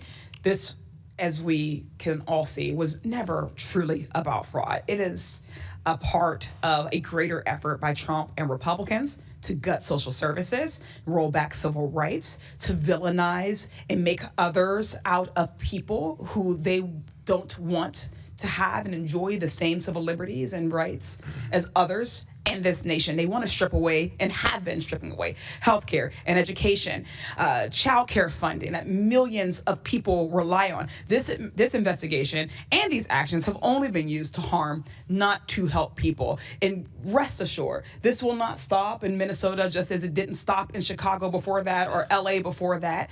This is a blatant attempt, blatant authoritarian grab that the Trump administration has been persistent in. It will come to all shores if we do not all take a collective stance. But more than that, urging my colleagues in the Republican caucus or conference to take up their job and their task as a co-equal branch of government. We do not serve as the lapdogs, as the cult followers of Donald Trump, of a president. When there are abuses or overreach, it is supposed to be us that takes a stand. And I would hope that at some point in the 119th Congress, some Republican with a gavel will do so. I thank you all for your time, and I yield back. Gentlelady yields back. Chair now recognizes Mr. Donalds from Florida. Thank you, Chairman. Governor Walz, when did you first receive notice of potential fraud in Minnesota's social services programs? Social service programs in general. We knew that there was issues with the CCAP program as early as 2012, and my first days in office, we started taking action. But as governor, when were you first notified? Before I took office. All right, Governor Walz, former Department of Human Services Commissioner Tony Laurie testified that you were aware in early 2019 of fraud in 2 Department of Human Services administered programs. Is this statement accurate? Not that I recall. I'm not sure what he's speaking about. You don't remember this meeting or this notification? No, not specifically, I don't. In March of 2019, your Office of Legal Affairs reported $5 to $6 million in alleged child care assistance program fraud. In April 2019, it was also reported that the Department of Human Services lacked proper integrity controls to control fraud. Were you aware of these reports? Not specific reports, but because of that, my office, we put forward actions to address them, starting in 2019. Is it correct that your administration was aware of the Feeding Our Future fraud as early as of May of 2020, based upon regular discussions about program irregularities? I believe that's correct with the agency, the Department of Education, and then going back to USDA. I'm gonna go back. Was your office notified of these fraud allegations? Not me specifically, that they're handled internally in the industry. It happens every day. Who was notified, Governor Walz? The agencies do their work, the commissioners, and then if someone in my office was notified, they let me know. As governor, I make, 50 decisions a day. I said I did this job for 12 years. I make more decisions in a day. Governor Walz. So someone was maybe notified, but the agencies are the ones that take the action. May I ask the next question? We have it under sworn testimony in the Oversight Committee that your former chief of staff was notified directly by these various commissioners about the fraud in Minnesota. That could be correct. So are you saying that your chief of staff didn't notify you? I'm saying I don't recall whether he did at that time or not, but we took action. So I'm assuming when we put our budgets together, based on that, we put a package together for that legislative session. Let's talk about budgets, Governor Walz. Feeding Our Future went from $307,000 in 2018 to $199 million in 2021. Are you aware of this increase in budgetary costs from Feeding Our Future? Not specifically, but I know it increased during the pandemic. The Housing Stabilization Services went from $27 million in 2021 to $105 million in 2024. Are you aware of this increase, Governor Walz? Not specifically, but I know it increased. Autism centers went from $24 million in 2019 to $342 million in 2024. Are you aware of that? Not specifically again, but yes, we know the budget's increased. Integrated community supports went from $4.6 million in 2021 to $170 million in 2024. Are you aware of that? Again, not specifically on the numbers, but it's the budget. Governor Walz, you have to submit a budget to your legislature every single year, like every governor has to do. If you're not aware of these increases, what was your office Everyone doing? is balanced. My budget is about $72 billion. It includes 23 agencies. Florida's budget's 6 million $115 billion, sir. But what were you doing if you're seeing program increases like this amid allegations of fraud in your state? Action was being taken on these starting back in 2019. If it's CCAP. Can you describe the action that was taken in 2019? Sure. In the 2019, I'll go to the first things that we did on child care assistance. We lowered the standards on proof of administrative fraud disqualification. Whoa, you lowered the standards? We lowered the standards for proof of administrative fraud. The standards where we had to prove it were so high it was impossible to try and do it. So we lowered what it took to show that fraud was happening. And what did you do with the results of lowering the standards to prove fraud? What did you do? Put 79 people in prison and. But Governor Walz, the fraud continued to increase. It increased under your tenure. Do you acknowledge that? Did the numbers increase? Yes. And I tell you, when you catch people and prosecute them, it shows up at the fraud increase. I would tell you, Congressman, just because you're not hearing about fraud doesn't mean it's not I got 50 happening. seconds, Governor, and I don't want to get into a fight with you, but let me move quickly to the Lieutenant Governor. Peggy Flanagan's your Lieutenant Governor, is that correct? That is correct. Does the Lieutenant Governor go on the ticket with you, or are they elected by themselves on a ballot in the state of Minnesota? It's on a ticket. It's on a ticket. Peggy Flanagan essentially works for you. She has an independent office. She's a constitutional officer. She's on the ticket, but she is independent as a constitutional officer. You could ask for her resignation at any time. Is that correct? That's typically how it works with lieutenant governors. Yeah, but she's a constitutional officer. I don't believe that's happened in Minnesota. Peggy Flanagan is, there are accusations that she was intimidating whistleblowers. There was a meeting on April 12th of 2024 where she went on stage and publicly denounced whistleblowers in the state of Minnesota, calling them losers in their mother's basements. Is this the type of treatment that your administration allows for whistleblowers in Minnesota? I'm not familiar with Are you that. aware of any intimidation of whistleblowers in the state of Minnesota? No, there are 30 whistleblowers who have given letters to this committee on the record saying that they have witnessed, they have been subject to intimidation by your administration because they were trying to stop the fraud in Minnesota. I encourage them to go to the OLA and the independent sources in Minnesota that are the open to OLA, that. you're the governor. No, the OLA is the independent. But sir, office of you're the legislative governor. authority. Why don't you take responsibility for what's going on in your state? We do take responsibility. None of those people, I'm telling you, I have no knowledge. But you of lost them. billions of dollars of American taxpayer money in the process, Governor Walz. We prosecuted these people, Congressman. I think Florida has fraud. I would argue that the prosecutions have largely come from the federal offices That's as not how opposed to the this state works. offices. You know that we refer What them do you to mean them. that's not how it works? That's They're exactly partners. how it works. They're partners. They partner together, our BCA. Is the Attorney General allowed to investigate fraud and prosecute fraud in the state of Minnesota without the Department of Justice federally? Are you allowed to do that, Attorney General Ellison? Yes, and we do prosecute Medicaid. Yes, and we do prosecute Medicaid fraud all the time. We've prosecuted over 300 people. Apparently not enough, because Minnesota's rife with it. I yield back. Gentleman yields back. Chair recognizes Ms. Randall from Washington State. Thank you, Mr. Chair, and thank you, Governor Walz, Attorney General Ellison, and Reverend Tolgard, for being here to shed light on the impacts of the Trump administration's harmful actions in Minnesota, and frankly, to be pulled into some really ridiculous question lines. The escalation in attacks from this administration on social services programs in democratically led states like Minnesota, on the heels of the Big Ugly Law's billions of dollars of Medicaid cuts last summer, is clearly devastating our communities. Do I believe Congress has a responsibility to reduce opportunities for misuse and fraud where we have seen evidence that it exists? Sure. That's why I introduced the Federal Program Integrity and Fraud Prevention Act, a bipartisan bill that would prevent individuals who have been convicted of fraud from applying for federal contracts. Mr. Chairman, if you are serious about addressing fraud, I'd love to see this committee hold a hearing on my bill, which was developed based on feedback from nonpartisan inspectors general, whose entire job is overseeing the appropriate administration of government programs. And let me remind my friends on the other side about Mississippi, a state with Republican leadership where over $77 million in temporary assistance for needy families funds were misused. One of the perpetrators of that fraud, former NFL quarterback Brett Favre, who received $1.1 million from the government for speeches he never made. Congressional Republicans' response was to invite Favre to come testify before the Ways and Means Committee about how we should strengthen oversight of federal welfare programs. Because I'm sure he had some good advice about that. Meanwhile, my Republican colleagues are villainizing entire minority populations because of the actions of a few. We have a word for that. I also have a lot of Republican colleagues here who talk about being fiscally responsible and reining in federal spending. Again, I also believe we should be fiscally responsible. But to me, responsible governing means that we invest in transformative universal health care that saves us money in the long term. Childcare policies that give the budget back $7 on the dollar spent in long-term costs for the children who benefit.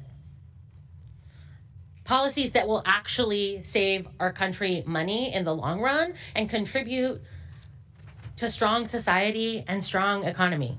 Not slashing social services, not defunding hospitals, not eliminating childcare programs.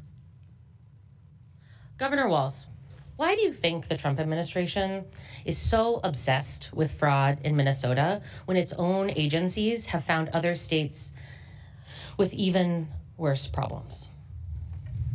Well, it's a question we're all asking, Congresswoman, and I'd like to say, and thank you for this, I just want to make sure I go on record, Chairman Comer, in condemning the slurs towards my Somali community that the gentlewoman from South Carolina made. Thank you. Look, Congress, I don't know. I think it's been pretty clear the president does not like me personally. I think he continues to tell lies about our electoral system, claiming that he's won all 3 times when he lost all 3 times. I think he has people around him who were trying to find quotas around immigration, and they saw a perfect storm, if you will, that included some Somali folks and a whole lot, if we're going to condemn folks, there's no Somali folks in the Epstein files, things like that, we know. But I don't know. It's an obsession, and I come back to it again. I think it's because we are so ideologically opposed to making children go hungry, people go unhoused. We invest in education, we invest in research, and we believe everybody has a place. And so I think it's just personal about how we do business. Thank you so much. I could not agree more. There are also reports that as many as 50 prosecutors in the U.S. Attorney's Office for Minnesota have quit in the last 12 months. They used to have 70 prosecutors. Now some reports say they have as few as 17. Many of those who left include the very same prosecutors who were prosecuting the Feeding Our Futures fraudsters. How has this flight impacted your efforts to fight fraud in Minnesota? Well, it's made it very difficult. And I think for all of my friends on the Republican side, we welcomed the Republican folks, the attorneys over at the U.S. Attorney's Office who were good at helping us as partners. We turned this over to them. They prosecute, they put people in jail. They're not there now. There's nobody doing this. And I will remind this committee, the U.S. attorney was in front of a federal judge yesterday being threatened with jail because of what's going on in that office. And from my perspective, who's prosecuting trafficking, drugs, murder, and fraud? And so we want them. If you could do anything, Chairman, call the president in time to put some U.S. attorneys over there to prosecute fraud. I'll sign on with you. Thank you, Governor. And thank you, Mr. Chair. Chair now recognizes Chairman Burchett from Tennessee. Say that with disrespect in your voice, Mr. Chairman. Governor, you mentioned that President Trump lost all 3 times. I believe that's an error, and that's a conspiracy theorist. I believe you spoke in error there, but No, he lost Minnesota all 3 times. okay. Okay, well, I'm glad you corrected that. 'Cause He doesn't agree with I that, don't though, care. Chair. We're good. We're good. Have you ever used taxpayer funds directly or indirectly to take action against individuals suspected of disclosing potential wrongdoing within a government entity? I have not. Well, almost 30 whistleblowers accuse you and your administration of retaliation. Would you say that's a conspiracy then? I can't speak to what they said. I can tell you it didn't happen. Okay. Are you aware of reports alleging state officials have engaged in retaliation against whistleblowers? No, I'm not. Not specifically, no. You're not aware of that when 30 have come forward? I am not. I believe these are internet. We have options. The OLA, we have independent folks that they can come to, and I encourage them. It's against the law in Minnesota. I have executive orders. It's against the law here, but it doesn't stop it. What actions have you taken to protect whistleblowers in your state, sir? And has anyone faced consequences for retaliation? If so, who? Well, in Minnesota, we have nonpartisan legislative auditor. We have zero tolerance. The Minnesota Whistleblower Protection Act prohibits retaliation. I signed executive order in 2025, added protections. The law explains and clarifies protections around what reports are protected and who can report issues. They're strong. When I was here, I was an advocate for the IGs, and I think that's well known in my 12 years here that we need them. Okay. Well, a whistleblower told our office that her supervisor at the Minnesota Department of Health and Human Services threatened to make her job difficult. And the supervisor that did that later received a promotion. Would that surprise you? And can you confirm if this account is accurate? No, I can't confirm it, and I don't make HR decisions, but when I'm being very clear about this, there's a zero tolerance for whistleblower retaliation in Minnesota. Can you, how can any agency combat fraud when retaliation goes unchecked? It makes it more difficult. That's why we don't allow it. Do you think that any the fraudsters sent stolen funds to Somali terrorist groups? Pardon me? Do you think that any of the Somali folks that received funds sent any of that money to any of the stolen funds to Somali terrorist groups? There's been reports done and investigations done on this, and I don't believe there's any proof to support that. Okay. Mr. Attorney General, do you recall a December 2021 meeting with individuals connected to Feeding Our Future, during which you stated there will be cases that you know, I want you to feel free to call me directly, and then I call up and what's the problem? And let me tell you, just letting the inquiry from AG is sometimes enough to make people knock it off. Congressman, yeah, I was at a meeting like that. Let me just say that I've reported on this numerous times. I've been in front of a committee in the Senate. I'm here today. I was in front of a state House committee. This is a widely discussed matter, and I've been fully transparent. But let me just be clear. These people were fraudsters, as everyone here agrees. They were liars. They lied to me. They lied to courts. They lied to everyone. And I would like you to know that I do meet with community meetings all the time. I mean, it's a regular part of my job. Nothing unusual about me meeting with people. Nothing unusual about me telling people if you got a problem, my office will try to help you. But these people were liars and fraudsters. Okay. The main thing is I'd like you to know is that we're down so many federal prosecutors that it has put our ability to hold these people accountable definitely at a loss. Yes, sir. 8-hour days do get long. In September of 2022, you issued a press release titled, "For 2 years, Attorney General Ellison's office has held Feeding Our Future accountable." Does that sound familiar? Thank you for the question, Congressman. Let me tell you, the Department of Education... Does it sound familiar or not, sir? It certainly does. And the Department of Education... How much did you receive in campaign contributions from individuals charged in the Feeding Our Future case? Every campaign donation I got was returned to all authorities. Okay. Everybody knows about the $250 million in fraud for Feeding Our Future case, which was prosecuted by the U.S. Attorney's Office in Minnesota. But there were just 2 other large site sponsors that you settled with instead of prosecuting them.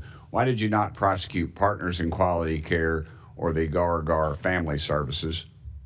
Because my office doesn't have jurisdiction to prosecute in those cases. Well, you allowed them to dissolve, but no one was prosecuted.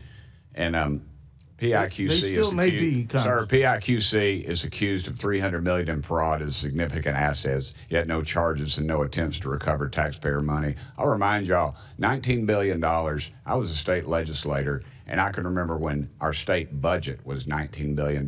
This is money that's been stolen, and it will not be recovered, and you all are to blame, and every dadgum one of you all ought to step down. Thank you, Mr. Chairman. Gentleman yields back. Before I recognize Mr. Bell, Mr. Donald, you have a UC? Yeah, I ask unanimous consent to enter into the record an op-ed from the Minnesota Star Tribune, authored by Jim Nobles, the former Minnesota legislative auditor, dated December 29th, 2025. Without objection, so ordered. Chair recognizes Mr. Bell from St. Louis.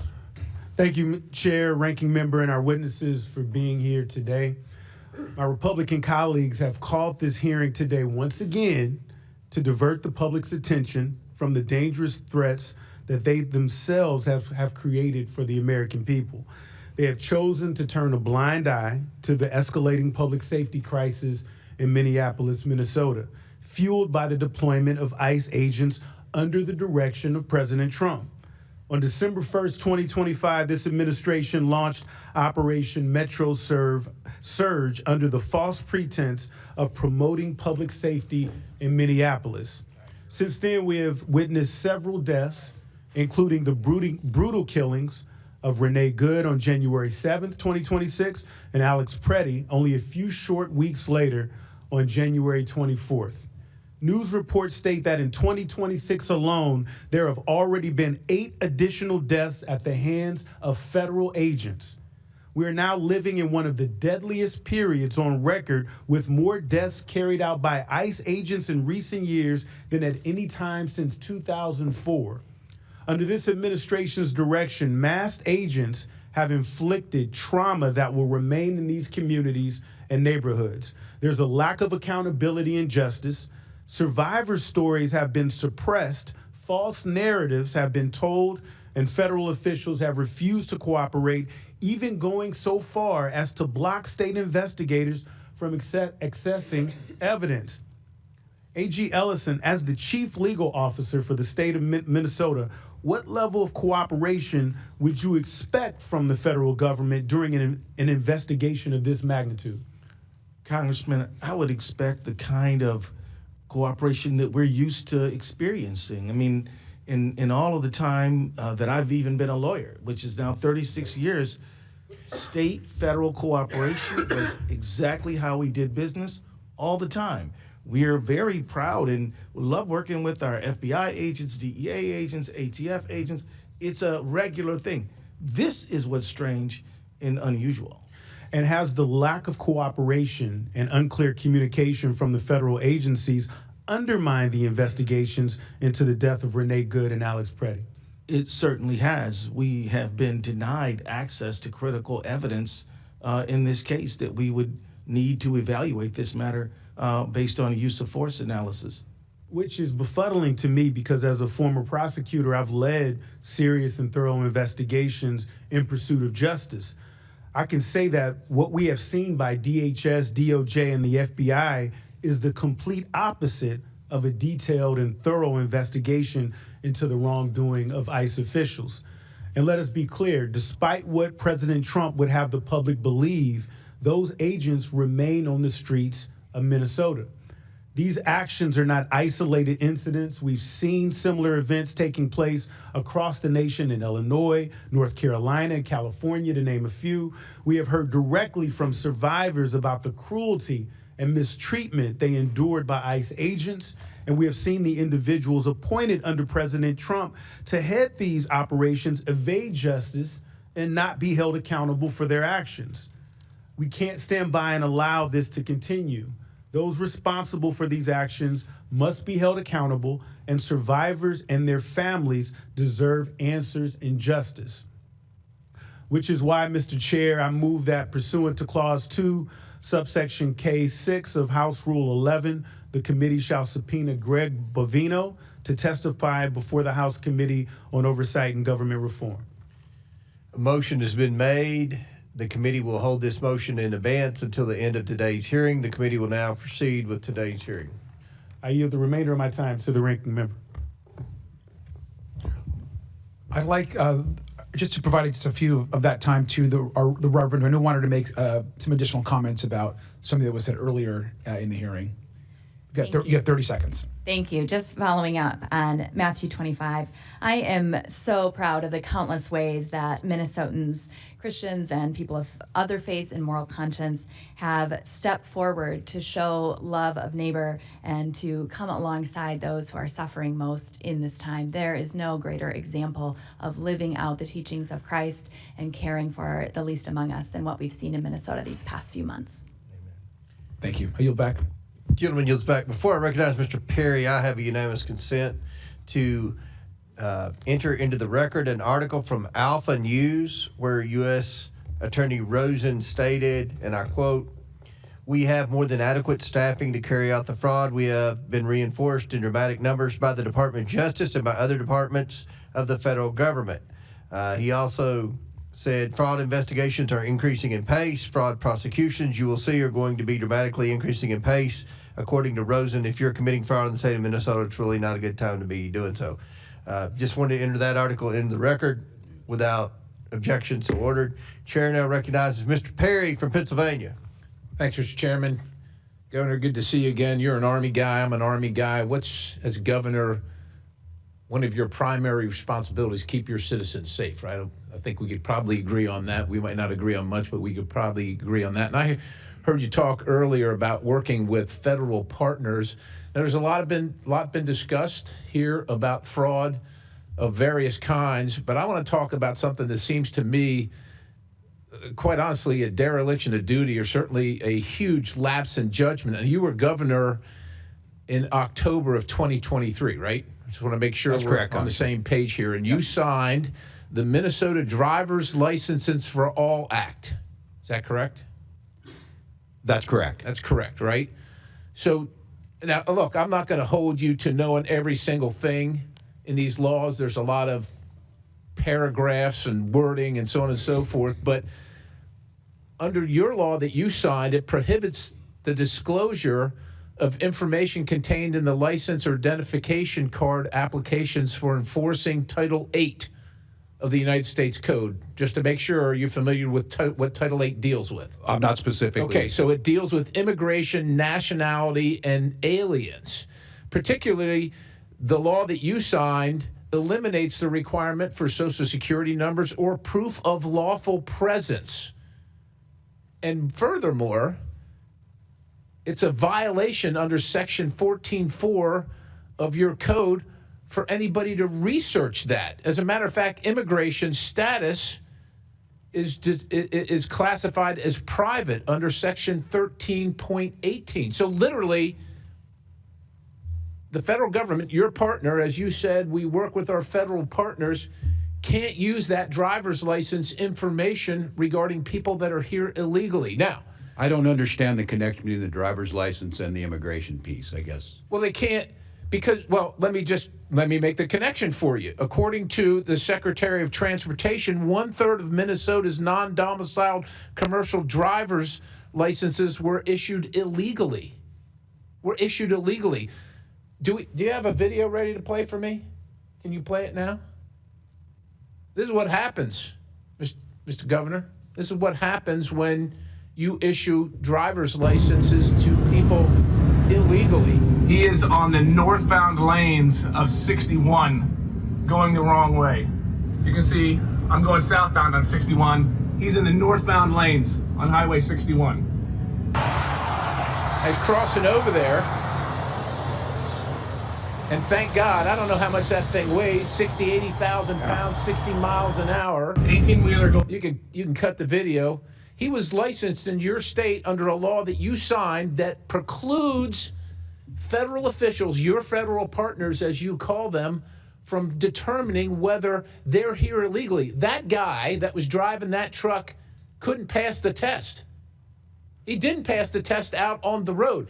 There's another video, I'm not going to play it, but there's another video of a guy here illegally turning a truck like that around in the middle of a highway where people lost their lives because they were decapitated when they went underneath it. That's what happened. So my question for you is, This should be easy. Yep. What are you going to do to rectify the law that you signed that allows people here illegally to get a CDL? That tape was in Missouri, not in your state. Look, if you don't want to protect the people in your state, I guess that's your business and the business of your voters.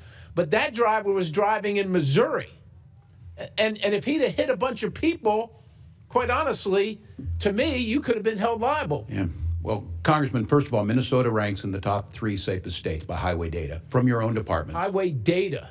The data from the Department of Transportation right. for highway safety. We have the 3rd. We want everybody on our roads to be licensed. So are you saying based on that you're okay? I'm not okay with that. I'm not okay with URI speeding. I'm not okay with DUIs. But you signed this law that allows for that.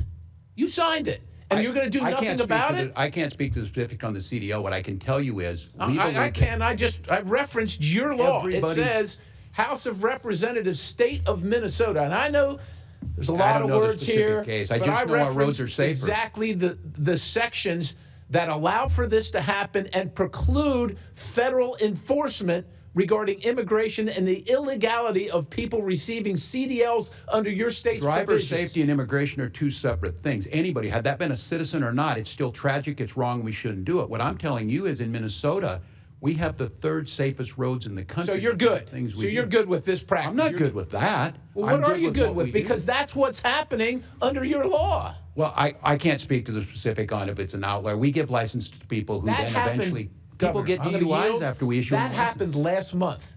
This is March. That happened a week and a half ago. Yeah, I don't know. Are you familiar? That's wrong. And look, but you're not going to do anything. Sure, we're going to do things. What are you going to do? Traffic laws against them. What are we going to do? Was this person arrested? I sure hope so. Well, that's good. And but he was licensed in your state under your law that you signed about a year and a half ago. Every day we give licenses and people speed. So we ticket them and try and stop that. What I'm telling you is I don't understand the connection between... He's here illegally. He can't read, and he got a license under your provisions, and he's driving all across the country, imperiling everybody else. That's the connection. I can't speak. Thank you. The data shows Minnesota is one of the safest driving states in the country. I don't know what to tell you. I don't know. Thank you, Mr. Perry. Thank you. Chair now recognize Mr. Min from California. I'm first, sir. Oh, you're next.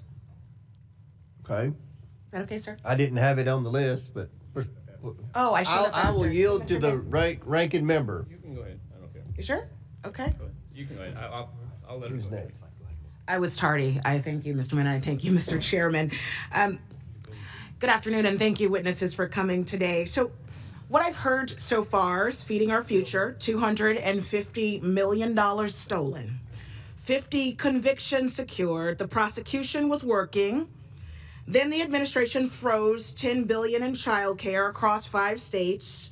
No evidence, no legal authority, no statutory process. A federal court ruled it unlawful and unconstitutional within 48 hours. Thank you, Attorney General Ellison and Attorney General Bonta, for that work. Then the lead prosecutor resigned. His team followed.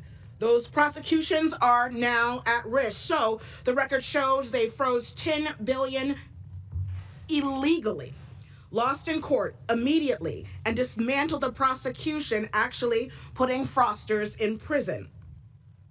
Every single action made the fraud worse. This isn't incompetence, because incompetence is random. This was targeted, legally defective, and prosecutorially catastrophic. If this committee was serious about fraud, the first witness should have been the HHS official who sent the letter, not the Attorney General who beat them in court. Attorney General Ellison, what are we doing here? And I want actually to ask you, what is your office doing systemically to prosecute fraud in the state? Well, thank you for the question, Congresswoman.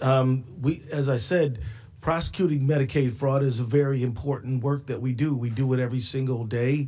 We've secured millions of dollars for people. We've gotten millions in restitution. We've convicted people and held them accountable. We also represent state agencies and help those agencies support the work that they do. The fact of the matter is that this work we do to stop fraud is helping to protect public money. We're proud of it. And we also support federal prosecutions by providing them with information that they need to prosecute fraud, which we have done and will, of course, continue to do. So, sir, tell me this. How has the ability to prosecute that fraud and social services programs been affected by this administration? Well, it has been devastated by the actions of this administration. This administration has cut the number of prosecutors, but also has redirected FBI agents to do immigration as opposed to... Why have they cut those prosecutors? Those prosecutors actually, I said cut, but they actually resigned as a matter of conscience because the administration was trying to force them to investigate the widow of Renee Good. Say more. So many of them said that they couldn't work under those circumstances because it violated their personal ethical requirements. So they quit.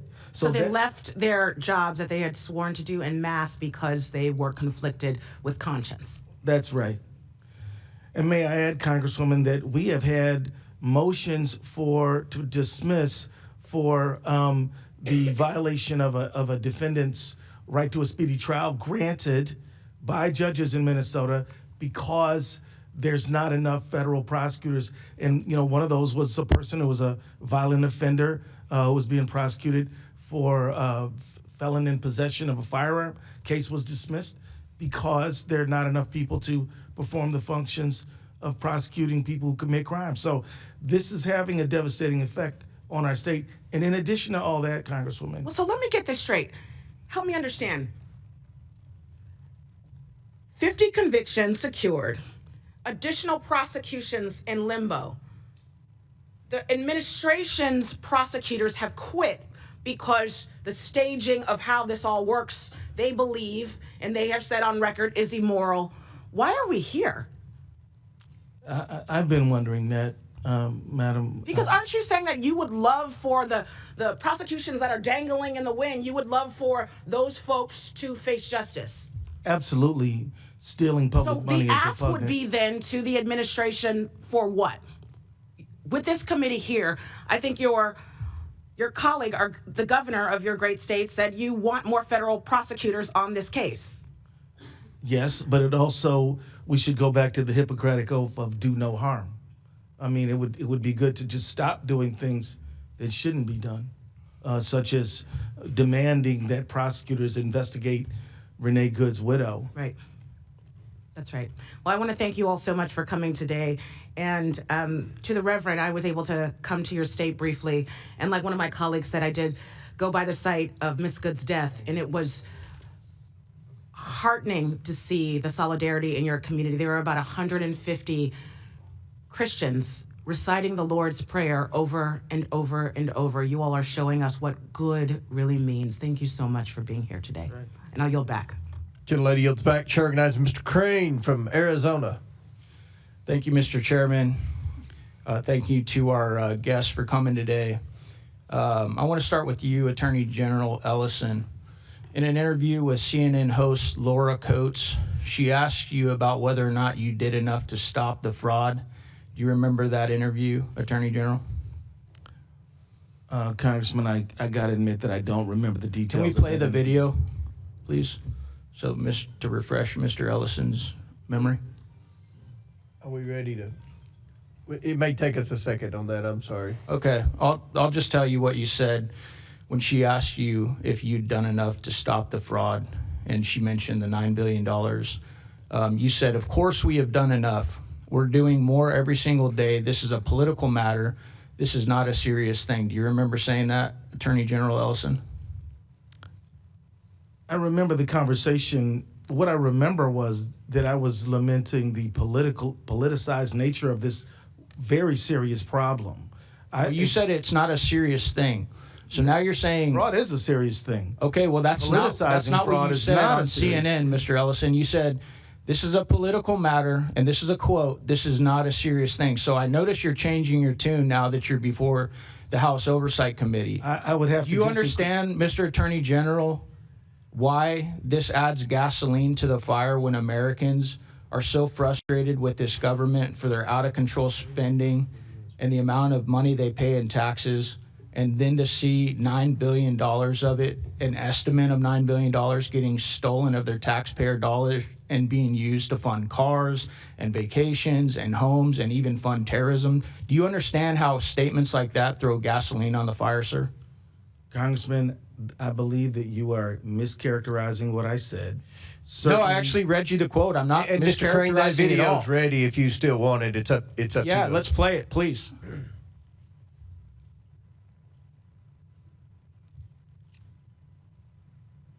Is that there has been hundreds of millions of dollars, but now there are some estimates that there could be $9 billion or more. And Noam was just suggesting they took hundreds of people off the street who were involved in fraud. Are you confident your office has done enough? Of course, we've done enough, and we're doing more every single day. This is a political matter. This is not a serious thing.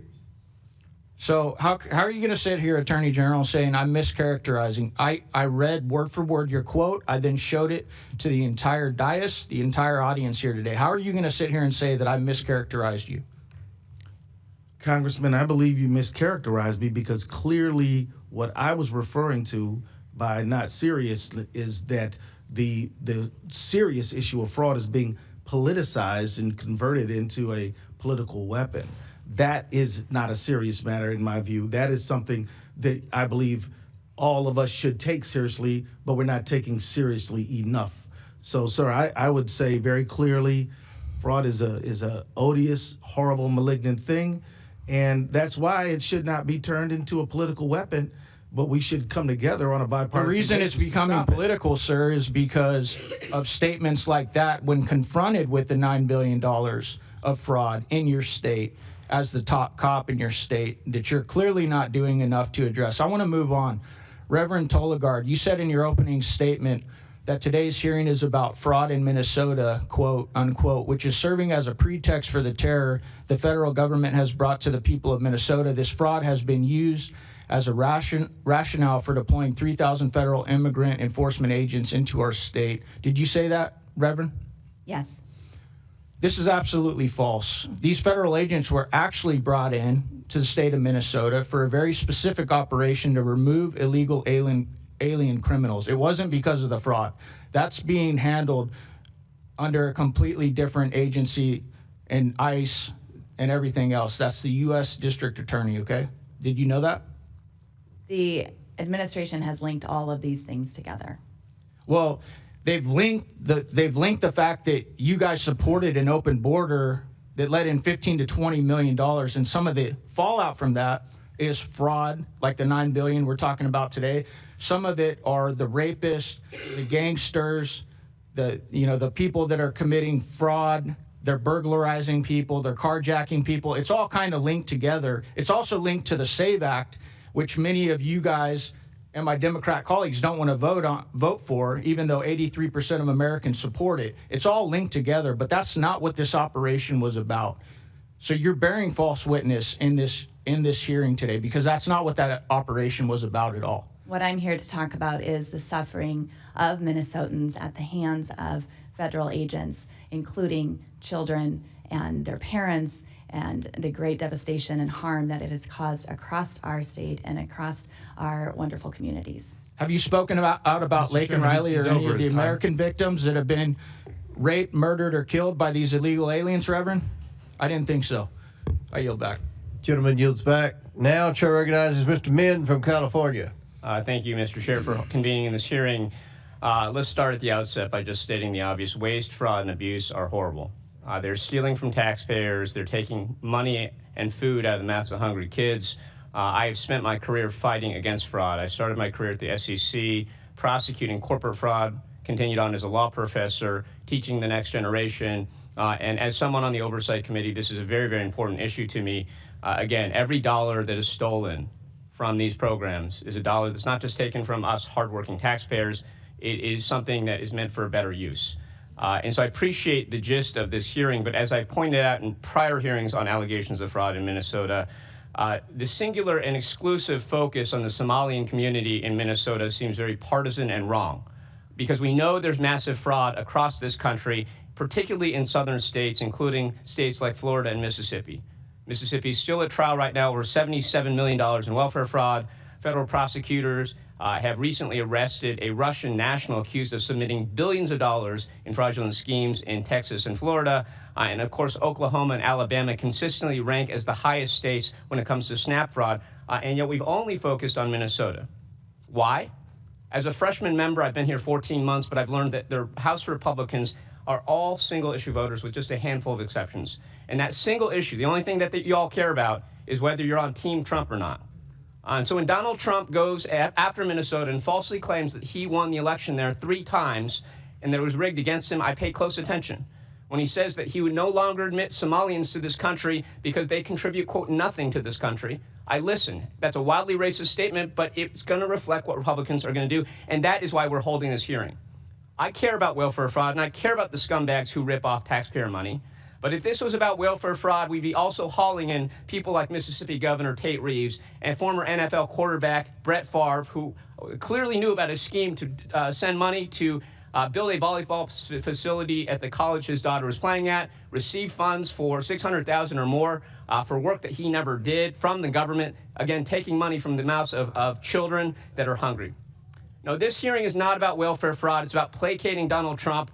This committee is holding this hearing for the same reasons that it's ignoring the massive corruption we know that Donald Trump is engaged in his family, soliciting bribes from foreign governments and private companies in exchange for regulatory favor, for the same reason that Republicans are protecting pedophiles right now and that the DOJ is right now actively deleting Epstein files while we're at war with Iran. It's why they ignore their oath to support and defend the Constitution of the United States. It's why we're holding hearings on this rather than on ICE abuses or the fact that Donald Trump just took us into war without even consulting with Congress, let alone getting our authorization for military use or force or actual declaration of war in direct contravention of the Constitution of the United States. But for those of us who care about taxpayer dollars, let's focus on that. This is horrible, but of course we have seen instead a different type of abuse of our taxpayer dollars. They've taken our taxpayer dollars and used them to fund abuses against our American people, as a number of our witnesses have aptly described. And I want to just point out that until the murder of Alex Preddy, not a single DHS or ICE agent accused of wrongdoing, witnessed or videotaped assaulting Americans was suspended, faced any disciplinary action. That doesn't happen with police. When my local law enforcement are accused of misconduct, certainly if they're videotaped shooting someone, they are subject to an investigation. Maybe they're justified or not, but they're suspended, removed from duty, investigated. None of that has happened until the murder of Alex Preddy and the outrage around that. Now, Governor Walz, I want to just briefly ask you, what's the economic impact that the deployment of ICE in Minnesota has had over the past few months? Well, thank you, Congressman. I thank you for your characterization. I associate myself with you on fraud is horrific. It is corrosive. It hurts those people that are there, and taxpayers should demand accountability. And I think that's what we're trying to take. The issue can, again... What's the economic impact? I know business... Look, for us, we just had our economic numbers, and I would tell people that we have to balance the budget every year. Minnesota is strongly, we're AAA bond rated. That shows up good. It doesn't account for what happened over the last 3 months. And by estimates, the city of Minneapolis estimates they lost $200 million alone. And I remind people, you saw pictures of Minneapolis. This happened across the state. Near my hometown of Mankato, Minnesota, in St. Peter, we saw a woman that was pulled over at gunpoint, a citizen. The chilling effect it had, businesses going under, especially immigrant-owned businesses, people who are here legally, citizens, starting businesses, were shut down. I'm just going to reclaim my time to make one final point here. I was at Minneapolis, had the chance to meet with you and others. I also met with a number of local police chiefs, and one of the things they told me, first, this is not the first time ICE has operated in Minnesota. But in the past, what is different about this time is that they did not coordinate. They did not tell anyone. And that resulted in a lot of 911 calls, because when you see masked men jumping out of vans, pulling people out, assaulting them, punching them in the head, as happens all the time with ICE agents. And by the way, that's not a matter of training. It's a matter of picking people who are predisposed to violence. That costs our local police quite a lot of money. It's one of the reasons I'm going to be introducing the Recoup Act so that local jurisdictions are repaid for the funds that they expend due to ICE misconduct. With that, I yield back. Gentlemen, yield back. Before I recognize Mr. Boebert, Mr. Gill, I understand you have a UC.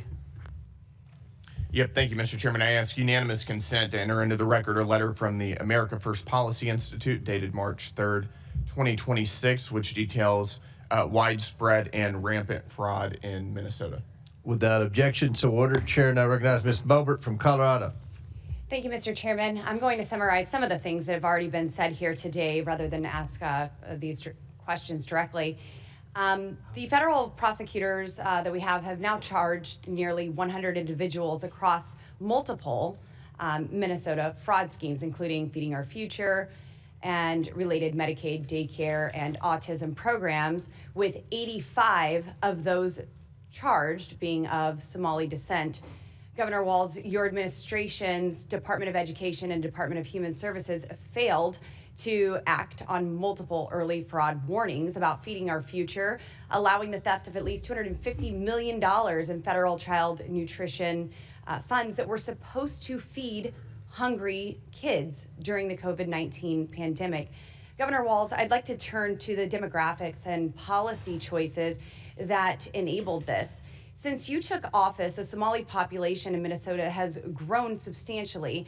Recently, Fox 9 reported the reporting puts the total over 107,000. Did your administration's soft on immigration policies, including expanded refugee programs and temporary protected status, contribute to that rapid growth? I couldn't speak to why people moved to Minnesota, other than it's a great place to live. It could be a sanctuary policy and refugee programs and temporary protected statuses. According to the Center for Immigration Studies analysis of census data, 81% of Minnesota households headed by Somali immigrants receive one or more forms of public assistance, compared to just 21% of native-born Minnesotan households. Why is that disparity so extreme under your watch, sir? I can't speak specifically, Congressman, but I would anticipate that new generation immigrants, whether they be Norwegian or whether they be Hmong or whether they be Somali, probably on the front end as they're establishing home ownership, education. I think we should be bringing folks to our country that are going to contribute and not just siphon off of the tax dollars of American citizens. Mr. Governor Walz, yes or no, would stricter vetting of immigrants and refugees have prevented many of these fraudsters from entering our country in the first place? I wouldn't have any way to know that. Do you agree with stricter vetting processes for those who are coming to our country? I don't care where you're coming from. If you commit fraud, you're going to jail in Minnesota. That's what I care about, and that's what I'm here for. Yes or no, should Somali immigrants or any other immigrants who defraud American taxpayers and steal funds intended for hungry children be deported immediately? That's a decision for the federal government. You're responsible for immigration. Governor Walz, do you know who Victoria Eileen Harwell is? I do not believe I do. What about American Mafalda Tyer? I don't believe I do. Fair. These are Minnesota women who were brutally killed by illegal aliens in your state. You don't know who they are, so I would also assume that you did not attend their vigils or speak out to their families when they were brutally killed by illegal aliens. I'm not familiar with both of these, no, Congresswoman. No, just the hard-hitting CNN ones. Yes or no, would you support ending Minnesota's sanctuary policies to stop these fraudsters and murderers from using your state as a safe haven? Well, as I said on June 12th, we don't have sanctuary policies, and Tom Holman reiterated that here in the past few weeks that we do not either, and that we are cooperating as required. Thank you, Governor. Will you direct local law enforcement to fully cooperate with ICE and federal agents and follow federal immigration laws that are currently on the books? They do. If they want to do more, they can, but we have a floor that they have to. And that's been proven time and time again in Minnesota over this. That's why they're leaving, because we had cooperated. Okay. Final question for you, Governor. There are multiple documented reports of Somali immigrants entering sham marriages, including siblings and close family members, solely for immigration purposes. Are you aware of these reports, and what, if anything, has your administration done to stop this kind of immigration fraud happening in your state? States are not responsible for immigration screening, and I'm not familiar with what you're You're not responsible for any vetting whatsoever? Federal government. Well, this is happening under your watch, and there's immigration fraud, so we will do everything that we can. And hopefully you allow your local law enforcement officers to coordinate with federal agents when we are going after these immigration fraudsters. As we do. Governor. Thank you, Madam. Chair now recognizes Mr. Walkinshaw from Virginia. Thank you, Mr. Chairman. Governor, would you agree that fraud is not a victimless crime? I would agree with that. It is not a victimless crime. Thank you. And it's my understanding that in Minnesota, you as governor, you do not have the unilateral power to pardon those convicted of state crimes, but you and Mr. Ellison and I think one other person sit on a panel that can issue pardons. Is that correct? Yes, with the Chief Justice of the Supreme Court. Thank you. In your time on that panel, can you recall ever pardoning an individual convicted of fraud? I can't recall. I can't state either way. Okay. Mr. Ellison, any recollection of that? It's possible. I don't recall it, though. Okay. I'm not sure if it's true in Minnesota, but at the federal level, if a convicted fraudster is pardoned, that pardon can wipe out their obligation to pay restitution to the victims. Are any of our witnesses familiar with this individual? I know you're far away. His name is Jason Galanis. Sound familiar? I am not, Congressman. Jason Galanis, according to the federal judge who sentenced him to 15 years in prison, is a serial fraudster and a con man who defrauded a pension fund in a Native American tribe of $80 million. I'll put it in simpler terms. He stole money from retirees. Do any of our witnesses know what federal prison Mr. Galanis is being held in? I do not, Congressman. He's not, because President Trump, our fraudster-in-chief, the namesake of the fraudulent Trump University, the fraudulent Trump Foundation, the fraudulent Trump Organization, pardoned him and relieved him of the requirement to pay restitution to his victims. A member of this committee, Mr. Jordan, recommended to President Trump that he be pardoned. Any of our witnesses familiar with this individual? His name is Jeremy Hutchinson. I am not, Congressman. Mr. Hutchinson is a former Arkansas state senator, Republican, convicted of a multi-million-dollar public corruption scheme, embezzlement, bribes, illegal campaign contributions, conspiracy to commit bribery. Mr. Homan might know something about that. For passing legislation that benefited an orthodontist who was paying him off. President Trump's Department of Justice in his first term prosecuted him. A judge sentenced him to 8 years in prison and ordered him to pay $355,000 in restitution to his victims. Any of our witnesses know where Mr. Hutchinson is serving that sentence today? I have a guess. I have a guess, too. He's not serving a sentence because President Trump pardoned him, relieving him of his restitution obligation. A corrupt politician, prosecuted by Trump's Justice Department in the first term, pardoned by Trump in this term. Trump has pardoned fraudster after fraudster, denying victims, we talked about victims, taxpayers, senior citizens, children, the restitution they deserve. $1.3 billion. That's the total that Trump's pardoned fraudsters have been relieved of paying their victims. The chairman called this hearing because he's concerned about fraud, about accountability. I share those concerns. But where is the hearing on the $1.3 billion Trump has relieved his pardoned fraudsters from paying their victims? Do those victims get a voice in this Congress? There's a lot of outrage today. Raised voices on both sides. Will we raise our voices on behalf of those who have been victimized by President Trump's pardoned fraudsters? Governor Walz, what signal would it send if you and Attorney General Ellison and the judge who sit on this panel were to pardon some of the fraudsters who have committed this fraud in Minnesota? What signal would that send? What impact could that have? Congressman, I believe it would send a signal that we don't take it seriously, because you have to put these people in jail and they have to serve their lengthy sentences and they have to do restitution.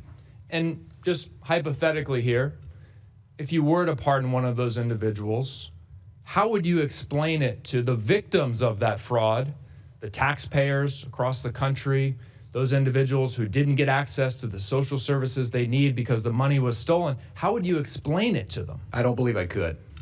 I don't think you could either. May I share, Please. Congressman, that generally when people get any kind of a pardon in Minnesota, they've done all their sentence. And Governor Walz is very careful to say, have you paid every penny you owe people? Yeah. So that's kind of how we do pardons in Minnesota. Well, these folks have not paid their pennies, $1.3 billion worth of pennies. Would the gentleman yield a question? My time's expired, Mr. Chairman, so I'll it's your give you time. more time if you want. Sure. I mean, you mentioned Jason Galanis, and that piqued my interest, and I'm sure it did Mr. Biggs as well.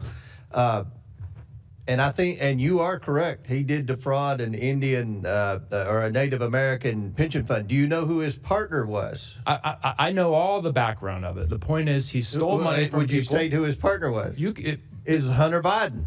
And Jason Galanis served in prison for how long, Mr. Biggs? 2 years.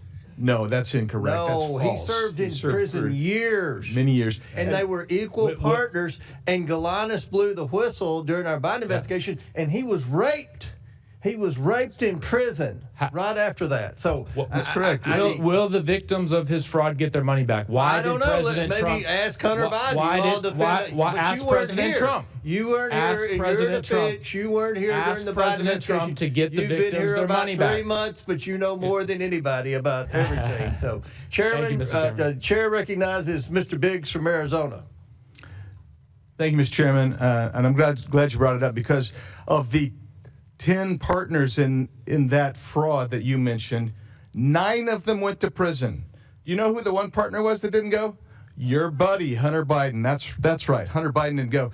And by the way, you must not have been here. I don't think you were here when I introduced all these documents earlier before I had to leave to go to judiciary, talking about of the 1,500 criminals pardoned by Joe Biden in 1 week, 24 of them were fraudsters that had hundreds of millions of dollars of restitution forgiven by Joe Biden. But now I'm going to go now to Mr. Ellison. Will the gentleman yield? No, I've had enough of you. Let's talk to Mr. Ellison. Mr. Ellison, isn't it true that when you were a member of Congress, you sponsored the Money Remittances Improvement Act of 2014?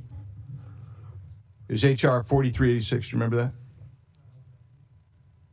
Congressman, I think that's accurate. Yeah, I mean, I get you. We all introduced lots of bills. But that bill's purpose was to give more authority to states to investigate remittance payments. Do you remember that?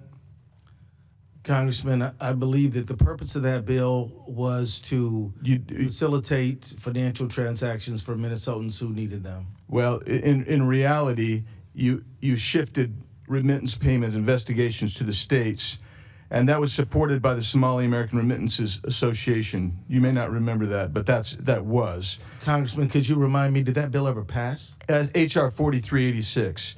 So it was supported by the Somali American Resistance Association, and it was so important to you. You said, quote, "This is a great day for diaspora communities around the country, including the Somali and Hmong communities." And that's something you said, and we know that the Somali population in Minnesota supported that bill. That bill was passed, I believe, in 2014. Minnesota started identifying large numbers of remittances payments going overseas. And isn't it true that within 4 years of the bill passing, more than $100 million had been flown out of the Minneapolis airport by Somalians? Do you know that? I don't have the information on that. And then over the last 2 years, the TSA has identified over $700 million being flown out and linked to Somali travel. Are you familiar with that? No, sir, I don't have the data on that. Under your 10 years at AG, the amount of remittance payments going to Somalia, which, by the way, some estimates as high as 40% of all Somalia's GDP comes from those remittance payments, and roughly 40% of families in Somalia receive some benefit, economic benefit directly from some remittance payments. So, moving from that, do you know Salim Saeed? That name is not familiar to me, sir. Ikram Mohammed? No. Abshir Omar? No. Okay, so in 2021, you met with a group of Somalis, business people. Those 3 people were there Safari Restaurant, Partners in Quality Care, also known as Parties in Nutrition, some of their named partners, and Feeding Our Future representatives, including Abshir Omar, who said they were having difficulties because they were being investigated, and that conduct is very racist, xenophobic, and Islamophobic. Do you remember that meeting? Yes, I do, and I'll tell you that these are people who were fraudsters. They lied to me. They lied to the judge. Yep. They lied to state agencies. And, That's why we contributed to them being convicted. Well, let's go on from that, because you may not remember some of the things you said to them, specifically, and maybe we should play this video. I don't know if do we have the video queued up? If we have the video queued up, well, that's fine. Let's do it. You call them and say this is not in the right format. Not you're out, you're done, your contracts are over, and so.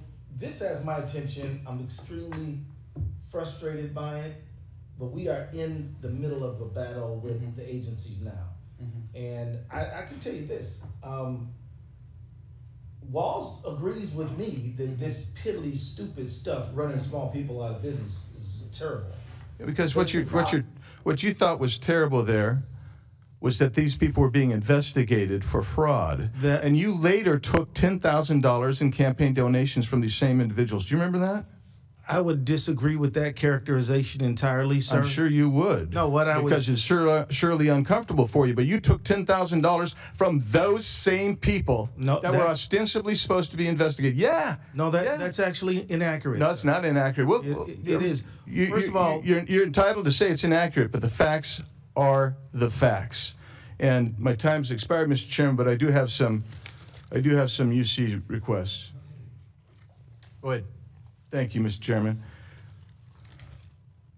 Minnesota AG, who took $10,000 from convicted scammers, dismisses fraud scandal as political theater. Without objection. Amy Bach alleges Governor Tim Walz, Attorney General Keith Ellison knew of Minnesota fraud. Without objection. Walz and Omar using ICE operations to distract from fraud scandal. Without objection. Tim Walz accused of stonewalling key probe as Somali fraud sweeps his state. Without objection. Conservatives blast Dems. Walz for likening ICE agents to Nazi police force. Without objection. Tim Walz urges Minnesotans to resist federal occupation. Without objection. Tim Walz was a COVID-19 tyrant. Without objection. Anti-ICE agitators set up blockade on Minneapolis Street to check drivers' license plates. Without objection. Minnesota Attorney General's legal opinion could threaten some county agreements with ICE. Without objection to order. ICE restricted from Minneapolis-owned parking areas under Mayor Fry orders. Minnesota mom jailed over COVID accuses Walz of tyranny. Minnesota grandma jailed for defying Walz COVID lockdown order warns you do not want tyranny at this level. And mother ponders. And that's all I do. Without objection to order. Chair now recognizes Ms. Presley from Massachusetts.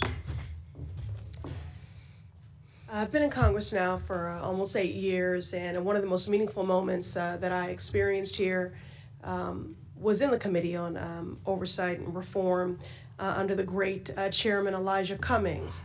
It was the first hearing to take place that I introduced in the House of Representatives on the epidemic that is childhood trauma. Though I represent the Massachusetts 7th, one through line has remained true in my travels and conversations from Massachusetts to Minnesota to Illinois to Texas, and it is the devastating impacts of Trump's terror campaign on our nation's children. This administration's policies, including but certainly not limited to Operation Metro Surge, in my opinion, I would characterize as child abuse, child neglect, and inflicting childhood trauma. We are experiencing in real time the compounded adultifying of our children, where increasingly so a childhood is a privilege instead of a right. I'm reminded of a conversation I had recently at the airport where a dad approached me to talk about his 6-year-old son who returned home from school pleading and begging for his parents to give safe haven to his classmate, his best friend, for fear that if they did not do that, that he would be deported. No child should have those concerns or carry that heavy burden, but this is the reality for our nation's children under Donald Trump's America. Frederick Douglass said it is easier to build strong children than to repair broken men. We are certainly not building strong children. In my district, the Massachusetts 7th, Eleni was only 2 weeks old when her father was wrongfully taken by ICE, a trauma that she will carry for the rest of her life.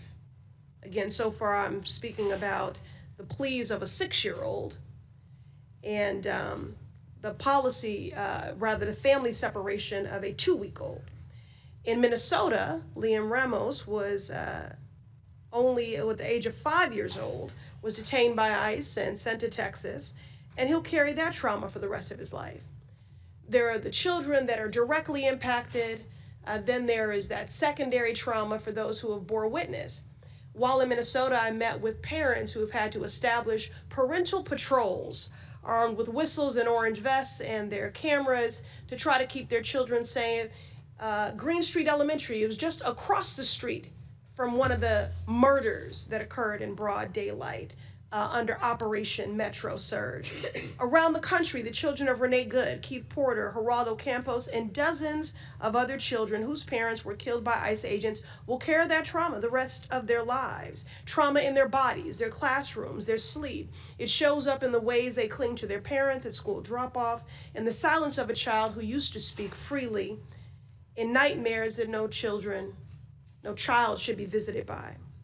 Governor Walz is a former educator and coach. You work closely with young people experiencing traumatic events. What effect does this have on them, their classmates, and community? And have you heard from mental health professionals or pediatric providers about how this is showing up in your state? No. Well, thank you for the question, Congresswoman. First of all, I would say when I talk about Minnesota being one of the best states, if we're not first, it's usually because Massachusetts is. And I note that it is true because you care about this. And you mentioned it correctly. This is generational trauma that's been inflicted, whether it's learning loss that's happened or the trauma we've seen amongst our children. I say that as an educator, as governor, the deep concern, but as a parent of seeing this, what's happened to our children. We know that mental health issues will start to show up. We know that we'll see educational loss, and those have generational impacts on our economy and everything else. But I will note, your colleague mentioned me being a tyrant during COVID. We had some of the lowest deaths due to COVID. Tyrant looks like children being drugged from their parents, old people being drugged out of their house without warrants, 2 dead on the streets. And your point, the world saw a piece of it on TV.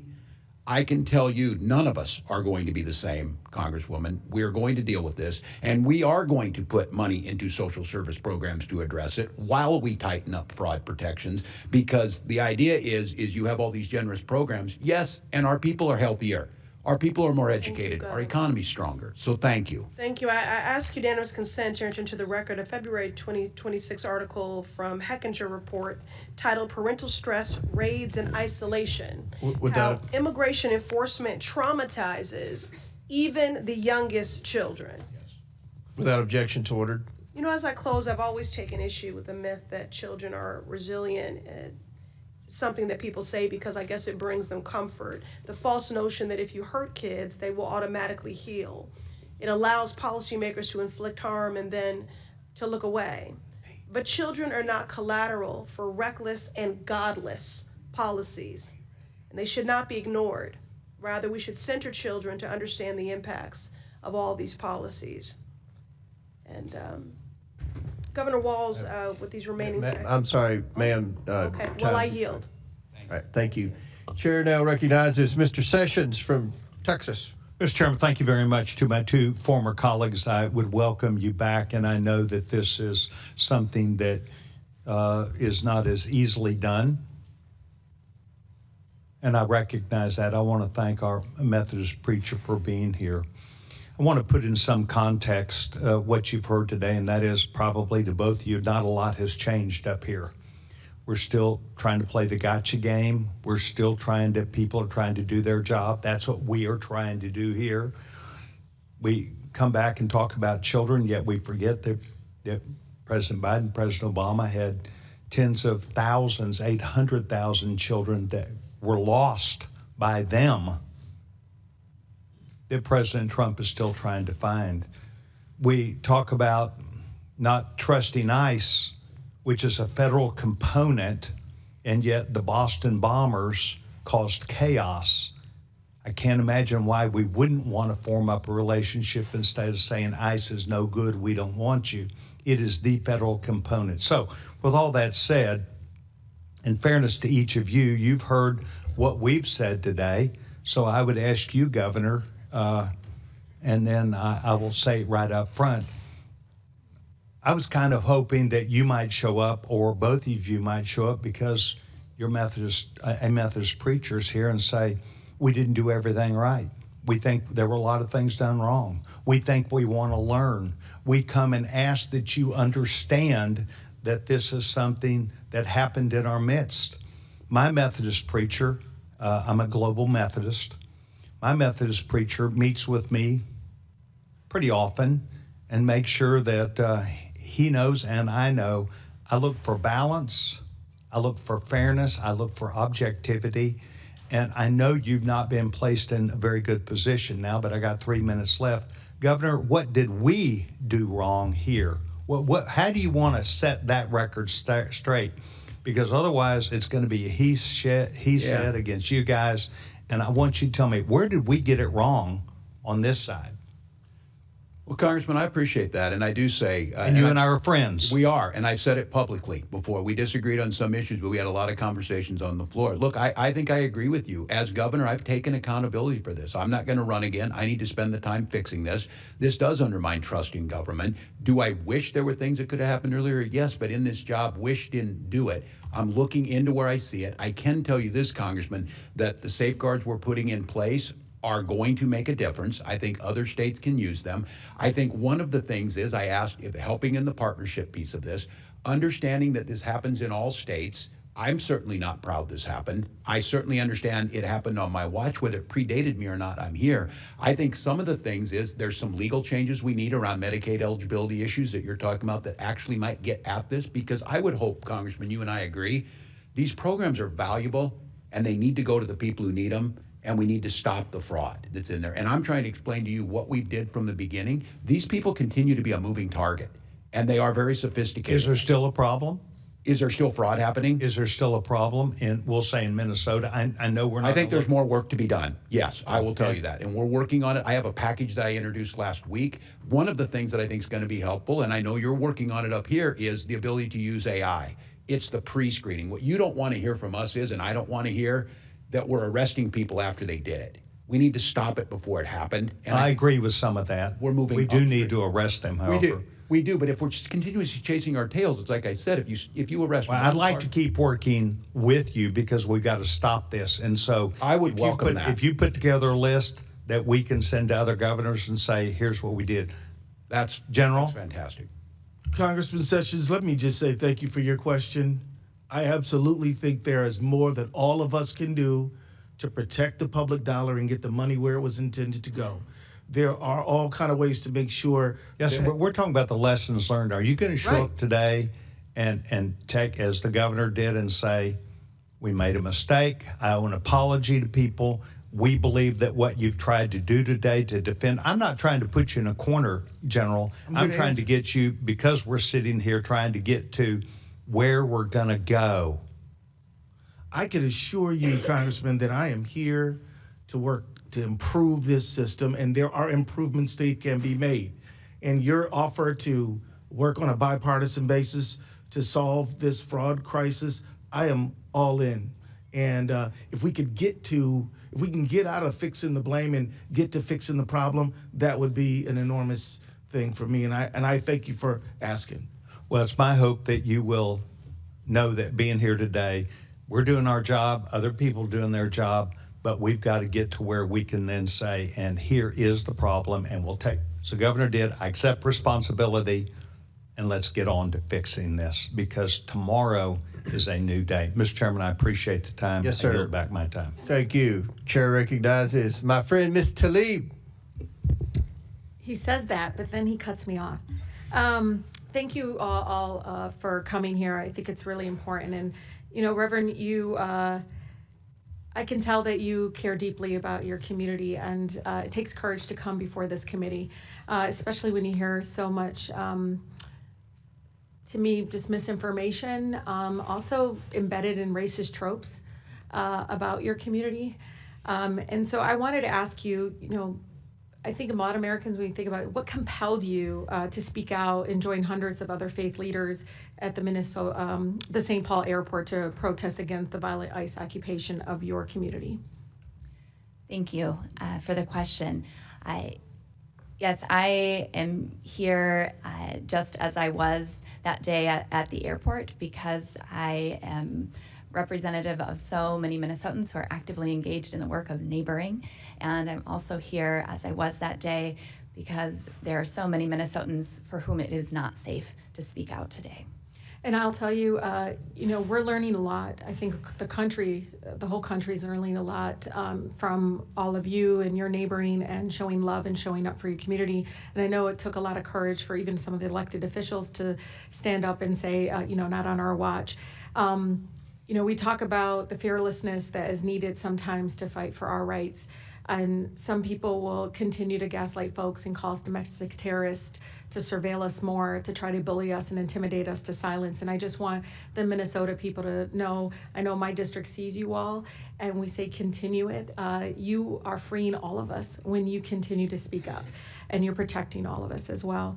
In response to, of course, the powerful local resistance, one of the things they keep saying is it's ended, it's done. You heard my colleague from Boston, Congresswoman Ayanna Pressley, talk about trauma. It's not done. There needs to be a lot of healing, and I don't think they want to fund that or support that. But I'm asking, just as myself and many of us in my district are wondering, is it truthful? Are they done? Unfortunately, it's not over. As we heard, there are still 650 ICE agents in Minnesota. That means there is still fear and trauma for our children and for our immigrant and refugee neighbors. And as Ms. Priestley named, the trauma will go on, and we have much work to do in healing and caring for, especially those who've been most victimized in this. So I want to talk about intention. What's the intent of this hearing? What's the intent of all of it? I think intention is important because, for the chairman, if I can submit for the record, article titled Fraud Focus, Why is Trump Granting Clemency to Convicted Fraudsters? Without objection to order. Because I see this, and even though you're here, you have nothing to hide. These folks are not here. I don't get to question them. I don't get to say to the guy that committed $200 million Medicare fraud who just got pardoned by Trump. I don't get to ask Jared Kushner, why is your dad go from, literally in France, the title of the article is Prison to Paris. Literally from committing fraud, he pardons his son-in-law's father, and now he's an ambassador. You see all that happening, it's like, well, what's the intention here? They're creating a world's largest paramilitary under the direct control of the president, who has made it clear that he intends to crush dissent, target entire cities, and rig elections. He literally is telling us he's going to send ICE agents out on election day to intimidate and target our community. He's not lying. He's going to do it. And I think we need to be very, very much prepared. At the same time, intention. Governor, I seen him in this administration funding freeze, and blaming all of these people. Like, I hope people don't blame my community for everything Trump's doing. Do you know what I mean? Can you imagine right now the impact that is happening? What impact is it going to really have right now? I mean, you're talking about today, this is cut off, and he's refusing to let go of the money that, again, Minnesota actually is supposed to rightfully get appropriated. 400,000 children lose health care, pregnant women, and elderly and rural hospitals will be severely impacted and potentially close. It's hard because I wonder if they would do that in Kentucky where they have fraud, in Tennessee where they have fraud. Their own numbers show that our error rate is 2.1%. The national average is 6%. Oh, I know. You guys testified about it.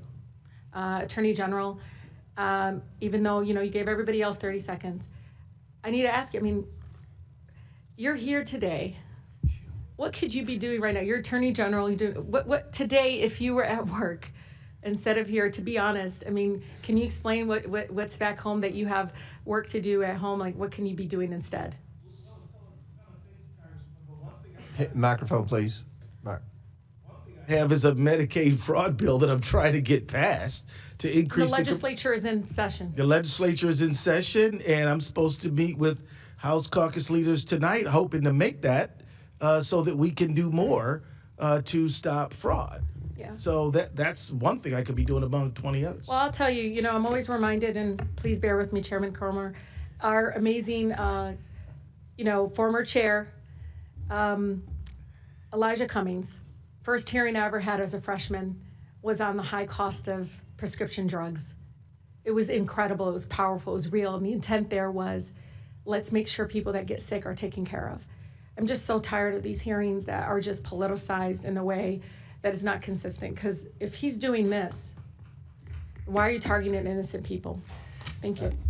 Thank you, Ms. Tlaib. I gave you an extra minute and 15 seconds to criticize the chairman of the committee. So, but I do like Ms. Tlaib. Chair recognizes Mr. Gill from Texas. Thank you, Mr. Chairman, and thank you to the witnesses for taking the time to be here. Governor Walz, are you familiar with the Early Intensive Developmental and Behavioral Intervention benefit? I am, Congressman. Got it. It provides services for autism patients. Is that right? That is correct. Got it. And when did you become governor? In January of 2019. In 2019. Okay. So using 2018 as a baseline, do you know what that program paid in Medicaid claims? I do not, Congressman. It's about $671,000. Do you know what that program paid in Medicaid claims in 2024? I don't have the number in front of me. $342 million. That's about a 500x increase over 6 years. Was there 500 times the number of autism patients in that time period? I couldn't speak specifically to it, but I will say, Congressman, that doesn't sound reasonable, right? You don't think there was a 500x increase in the number of autism patients in 6 years, right? Correct, and that's why we ordered on-site visits starting back in 2024. So we agree that doesn't sound reasonable. Would you also agree that a single taxpayer dollar wasted on fraud is a dollar too much to tolerate? Yes. Yep, and would you agree that as governor, ultimately you're responsible if tax dollars are defrauded? Yes, I would agree. Yep. Would you also agree that calling somebody racist is a serious accusation? If they are racist, I think it's probably I'm asking you, is that a serious accusation to make about somebody?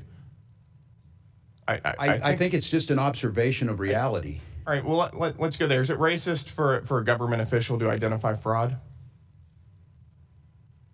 No. No. Is it Islamophobic? To identify fraud? To identify fraud? No, I don't believe it would be. How come multiple whistleblowers have said that your administration told them not to say anything about widespread fraud across multiple agencies because doing so would be considered racist or Islamophobic? I can't speak to it because it's not anything I would say. Well, that's what your administration has said and has told whistleblowers, and as you just testified, the buck stops with you. That's what you stated in your statement whenever you announced you weren't running again. Are you familiar with Faye Bernstein? Yes, I'm familiar with the name. She's a Democrat, isn't she? I wouldn't know that. She stated publicly that she's a Democrat. She's only voted Democrat in her life. She's also stated publicly that she was retaliated against and called racist, and that her work responsibilities were diminished whenever she was highlighting fraud within your administration. Are you familiar with that? I couldn't speak to specific allegation. Why do you think she would say that? I can't speak for what you she have no would think. idea? I do not. You would agree that the tone in your administration comes from you ultimately, right? The tone is that. The tone of how you might deal with whistleblowers. Right, and we protect them. Wait, it doesn't sound like you're protecting them. We heard from Representative Kristen Robbins, quote, "We have dozens of credible whistleblower reports saying the exact same thing, that people were told not to say anything because they'd be called racist or Islamophobic or it would hurt the state." Do you think it's racist or Islamophobic to highlight and try to stop fraud? It is not, and I certainly It's not, but that was the message your administration was sending to multiple whistleblowers. I can't speak to that. You can't speak to that. You know, you don't want to speak to that, I think. I have over 40,000 be employees, retaliated Congressman. against? Pardon me? Do you think whistleblowers should be retaliated against? Absolutely not. They have strong protections in Minnesota and lots of paths. And the paths go for the That's not OLA. what we're hearing from whistleblowers. Faye Bernstein, who, again, has stated that she is a Democrat, she's only ever voted Democrat, says that she doesn't was matter subjected whether she's to, quote, Democrat a or Republican. smear campaign for trying to make leadership aware of illegal contracting practices. Why do you think that happened? I can't speak to that, Congressman, because we don't do it. You just don't know anything? I do know that we have strong whistleblower protections, and I can't speak. That's not what the whistleblowers are saying. According to another report, quote, there's just a continuous effort to stifle you, to shut you up, and it's impossible to overcome. Your administration's response to whistleblowers has also been described as, quote, nearly unbearable retaliation. We've heard claims that, quote, they've been denied vacations, promotions, and that it's hurt people's careers to speak out against fraud. Do you think that had something to do with the prevalence of fraud in your administration? I can't speak to it, but it Are you doesn't going to take happen. responsibility for this? I supervise 40,000 employees. State agencies You have their own supervise income. a lot of employees, and as you have said, the buck stops with you. And your administration has treated whistleblowers like absolute dirt, and that's a big reason why we've seen so much of our hard-earned tax dollars defrauded.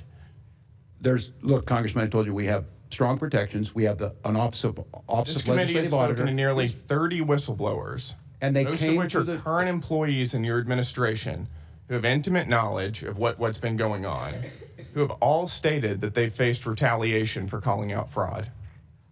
I can't speak to them what they felt. And time is up. I yield back. Recognizes Ms. Ansari. Mr. Chairman, it's outrageous that this is what we're choosing to spend our time on the Oversight Committee. At the first one, at the first one, yes, fraud, because let's talk about fraud. At the first one of these ridiculous series of hearings on Minnesota, I brought up the dozens of horrific ongoing corruption scandals in the Trump administration, but I know we're very scared of Donald Trump, so we won't be talking about those. But those are the things that we should be investigating on the Oversight Committee. Now we have another one. The Department of Justice was caught red-handed withholding explosive and credible FBI witness interviews of a woman who accused Donald Trump of sexually assaulting her when she was a minor. Shouldn't we hold a hearing on that? Shouldn't Pam Bondi be here, forced to testify why she is violating the law that Congress passed, the Epstein Files Transparency Act, nearly unanimously, along with this committee's subpoena? But since the Republican majority instead wants to have a conversation about Minnesota, then let's do that. The Trump-Epstein regime's deployment of thousands of ICE agents, Donald Trump's personal secret police force, is a fascist disgrace. These untrained agents terrorized the people of Minnesota, violated their rights, and even shot them dead in the streets. I want to remind us all about what happened to Alex Preddy, an intensive care nurse murdered by CBP agents while trying to protect a woman that the officers were assaulting. After his murder, Stephen Miller said Alex was, quote, a domestic terrorist who tried to assassinate federal law enforcement, a would-be assassin, and an assassin. Kristi Noem said Alex was, quote, committing an act of domestic terrorism. She said, I don't know any peaceful protester that shows up with a gun and ammunition rather than a sign. She accused Alex Preddy of brandishing a weapon, despite video evidence showing the gun never left its holster. Greg Bavino said, quote, this looks like a situation where an individual wanted to do maximum damage and massacre law enforcement. And Donald Trump said Alex was, quote, a gunman whose weapon was loaded with 2 additional full magazines and ready to go. He said Alex was an agitator and perhaps an insurrectionist, obviously projecting about himself. Dictators in other countries would literally be impressed at how brazen these lies and propaganda spread by the Trump regime and Kristi Noem are. So Governor Walz, I want to thank you and Attorney General Ellison for putting up with all of the lying and hypocrisy from the Republican majority. Governor, is the Trump administration attempting to block Minnesota state and local police from investigating the murders of Alex Preddy and Renee Nicole Good? I believe we're not getting any cooperation, and we were told we would not be part of that. Attorney General may know more.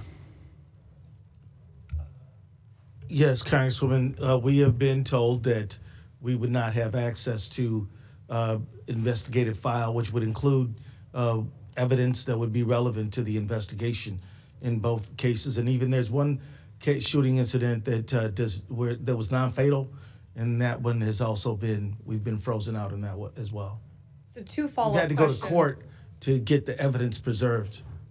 Okay, Yeah. and two follow-up questions, and whichever one of you wants to answer. Why do you think that might be the case, and is this out of the ordinary?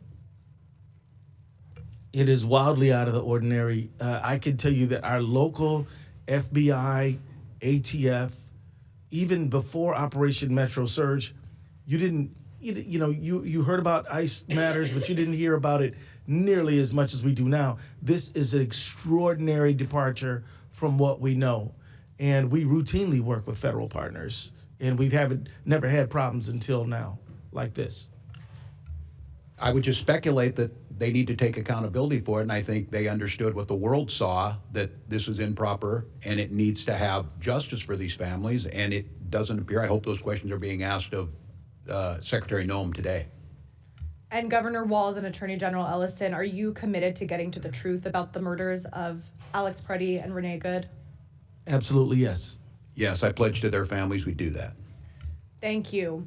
We need to hold this administration accountable for these murders, starting by impeaching Kristi Noem for gross misconduct, lying to Congress, and failure to uphold the laws and the Constitution. I yield back. Chair recognizes Mr. Grothman from Wisconsin. Thank you. We'll go for Governor Walz again.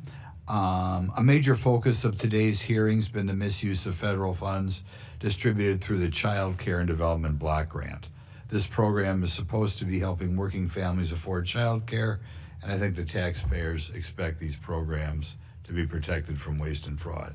Most states operate these programs responsibly. The national improper payment average is about 4%. As you know, I kind of watch what's going on in Minnesota because it's a state adjacent to Wisconsin. And it's amazing, if you're a congressman, the number of people who get Minnesota and Wisconsin confused. But when that number climbs above the national average of 4%, it should be a warning sign that oversight has failed. Minnesota's improper payment rate got up to 11%. It's not a small administrative mistake, over almost 3 times the national average. That is a system that's clearly not being monitored the way it should be. When Wisconsin had a similar program several years ago, when I was in the state legislature, in 2010, we uncovered fraud in our child care assistance program. Wisconsin did not look away. We took responsibility, implemented serious reforms, and those reforms included expanding background checks for providers, creating a dedicated fraud investigation unit, strengthening eligibility requirements, and instituting a comprehensive audit system. That would have been when Scott Walker was governor. Because of these reforms, Wisconsin now has an improper payment of under 1%. So in other words, we almost totally wiped out the problem. It didn't happen by accident. It happened because Governor Walker took responsibility and acted quickly. He thought fraud was a problem. Governor Walz, Minnesota had similar warning signs. Investigators, auditors, even internal officials kept raising concerns about fraud in social service systems. And it didn't just cost taxpayers money. These programs are meant to help children and working families. When fraud drains millions of these dollars from these programs, that money is not reaching the people it was intended to serve. First of all, Governor Walz, when did your administration first become aware that fraud risks were escalating in Minnesota's child care assistance program? You were kind of an outlier in the whole country. Well, thank you, Congressman. This dates back to about 2012 that the action has been being taken. And as I stated earlier, on our first days in office, we started taking action. I would ask, if I could, on this, anything that Governor Walker did, I would appreciate if you'd show us what those actions were. We're more than happy to implement them, and that's what we've started over the last 7 years. Reports indicate that some providers continued receiving payments even after the fraud concerns were raised. Was that a decision made by your administration, and who specifically you feel did not? I can't speak specifically to which those were. Decisions are made at the department level, but I can't speak to what those allegations were. We're told it was still 11% under your administration. When fraud indicators appear in a program funded by federal taxpayers, do you believe the responsible action is to pause payments until those concerns are investigated? I don't think it's that simple. As I said, these programs provide a really important service, and child care is a critical one. The issue is trying to make sure the legitimate payments are made and that you're stopping fraud. So I don't think in all cases that pausing those payments is the right action. Okay, just in general, I'll say when the fraud percentage reached 11% in Minnesota, and we got it down under 1% in Wisconsin, I think it's a cause for concern. I'll give you another question because a little bit of this hearing wandered a little bit to what happened in your streets out there. When any agency comes to Wisconsin, any federal agency, I've talked to several of our sheriffs, could be ICE, could be Bureau of Alcohol, Tobacco, and Firearms, could be FBI, could be Secret Service. Our sheriffs always try to coordinate with the federal agencies, ask them what they need. You need us to set up a perimeter. Can we help you by transporting people to the local jail? Do you just want some squad cars parked around to presumably keep troublemakers at bay? That was not done in Minnesota like it's routinely done in certainly all the. I don't think that's a correct characterization. I think Tom Holman indicated that those things do happen. And have been happening. During the time in which you had the serious riots or whatever you want to call them in Minnesota, I believe that you did not reach out for your state law enforcement to help out federal law enforcement, in part because you're a sanctuary state. And that is incorrect. Tom Holman indicated we are not. I don't know what to tell you, Congressman. We did. We want to cooperate. That's not what you saw on the streets. Right. We did not see cooperation. You saw ICE agents shooting people in the head. You saw little children being drug out. You saw ICE agents indiscriminately throwing smoke grenades. And I think what the world saw was peaceful resistance and a defense of their neighbors. So this is not about immigration reform. This was about an untrained force that came in, not with the intention of immigration. I would say that you did not have the interaction between local law enforcement and federal agencies that is routinely seen around the country. Thank you. Gentleman yields back. Chair recognizes Ms. Brown. Thank you, Mr. Chairman. 13 months into the Trump administration, and this committee has failed to hold one hearing or one open investigation to hold this president accountable. It makes you wonder, are we the Oversight Committee or the Overlook Committee? Because there is no shortage of matters that demand our attention. I can share a few that come to mind. This is a president who has turned the White House into an ATM. And in Trump's Washington, the fastest path to a pardon or a position is to donate to Trump's ballroom or inauguration. Last year, the Trump family added billions to its net worth through pay-for-play schemes and corrupt deals. Last month, the president surged ICE into Minneapolis in an abusive operation that led to American deaths and repeated violations of constitutional rights under the First, Fourth, and Fifth Amendments. Also last month, the administration struck shady oil deals after the administration invaded Venezuela. 2 weeks ago, the president blocked a Michigan bridge from opening after he was reportedly lobbied by a wealthy businessman who owns a competing bridge. Last week, the president launched a war on Iran without the consent of Congress, without an imminent threat to our safety, and without any plan presented to the American people. And right now, hour by hour, this administration is engaging in an active and egregious cover-up of the Epstein files.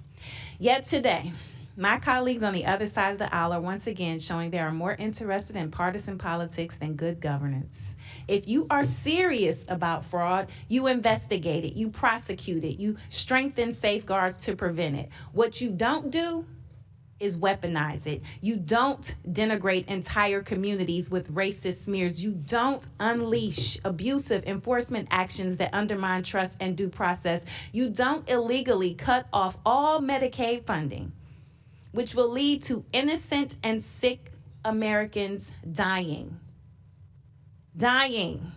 And you don't fire inspector generals and push out career prosecutors actively working to defeat that fraud. So, AG Ellison, the U.S. Attorney's Office in Minnesota has at least 6 prosecutors resigned due to the chaos ICE caused. Can you briefly describe how these resignations have affected our ability to prosecute fraud? Thank you, Congresswoman. And in fact, it's a great deal more than 6 prosecutors. It's many more than that. In fact, one of the prosecutors who resigned in protest was one of the ones who helped to lead the prosecution of the Feeding Our Future defendants.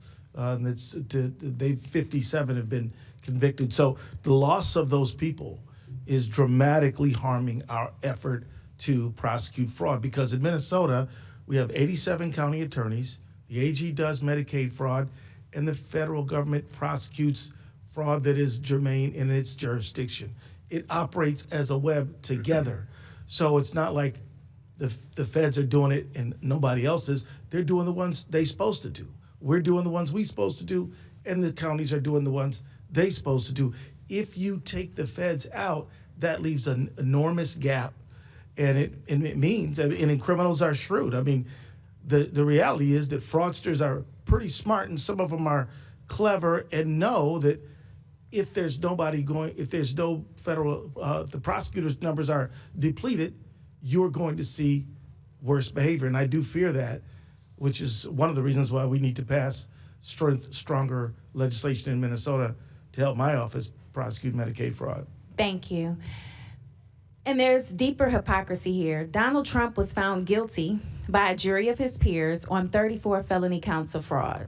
He has pardoned a businessman convicted of defrauding a Native American tribe to the tune of $60 million.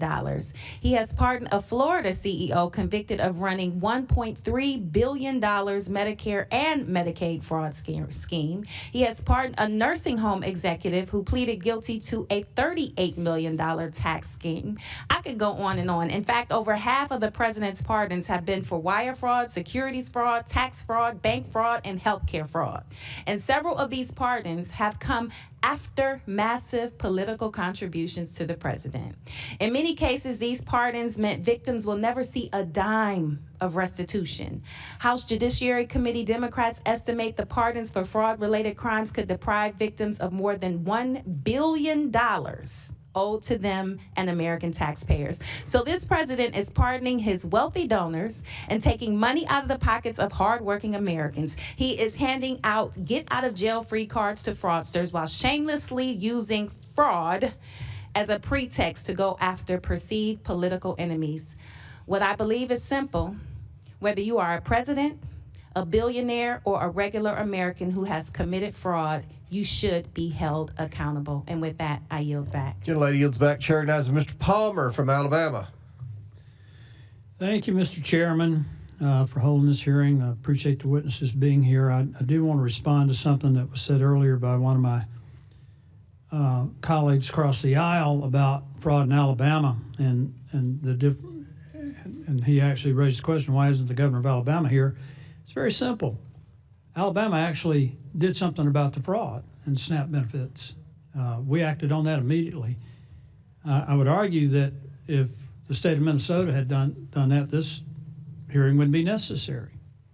So I want to ask you, Governor Walz, is it true that your Department of Education was sued by Feeding Our Future for racial discrimination and approving food sites? I don't know exactly what they were sued for, but I know there was a suit. Didn't the Department of Education have serious concerns about fraud, though, in Feeding Our Future and their sites as far back as 2020? That's correct, Congressman. They brought it to the attention of the USDA. And didn't your Department of Education determine there was fraud occurring because of incredibly large, implausible reimbursement requests? Well, I think at the time during the COVID pandemic, there was how these meals were being delivered and what safeguards, because as you know, the USDA changed the rules on these to make it easier for food to get out. Yeah, but one of the fraudster sites, Safari Restaurant, claimed that they served the same number of meals in 1 month as the entire St. Paul school district. In their transcribed interview, your commissioner of education said that this would be impossible. Governor Walz, you're an educator.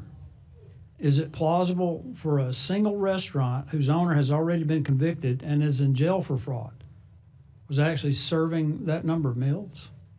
I think that's why he went to prison, if I'm not mistaken. But the question would be, why didn't the state of Minnesota? Wasn't that a federal conviction? It was turned over by the state. It was the state that found it. It was the folks at the Department of Education turned it over with our federal partners. They prosecuted him. Well, when we had the hearing with the state legislators, I mean, without exception, they all testified that that they were bringing this to the attention of the state, and the state wasn't doing anything about it.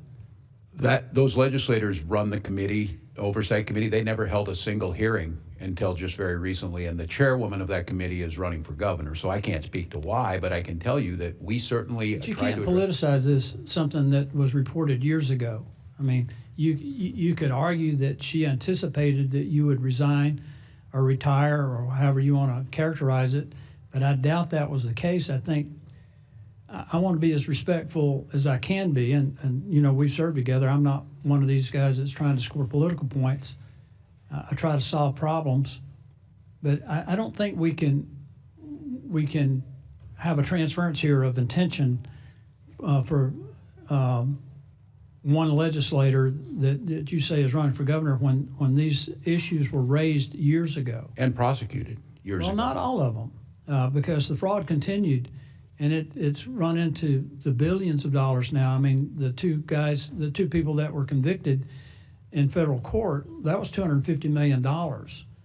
But we now know that this has gone into the billions, and the question, and I again, Congressman, can you tell me where the evidence is on the $9 billion? Because we're doing what we can. I mean, all the local press and all the folks in Minnesota are saying that's not the case. We certainly, you know, if every dollar you put out there, if you say it could be fraud, but there's no evidence to that. And the problem with that is, and this story came out last week, people in the U.S. Attorney's Office said when you're putting out these numbers that aren't true, it undermines our ability to tackle the actual fraud. I didn't say $9 billion.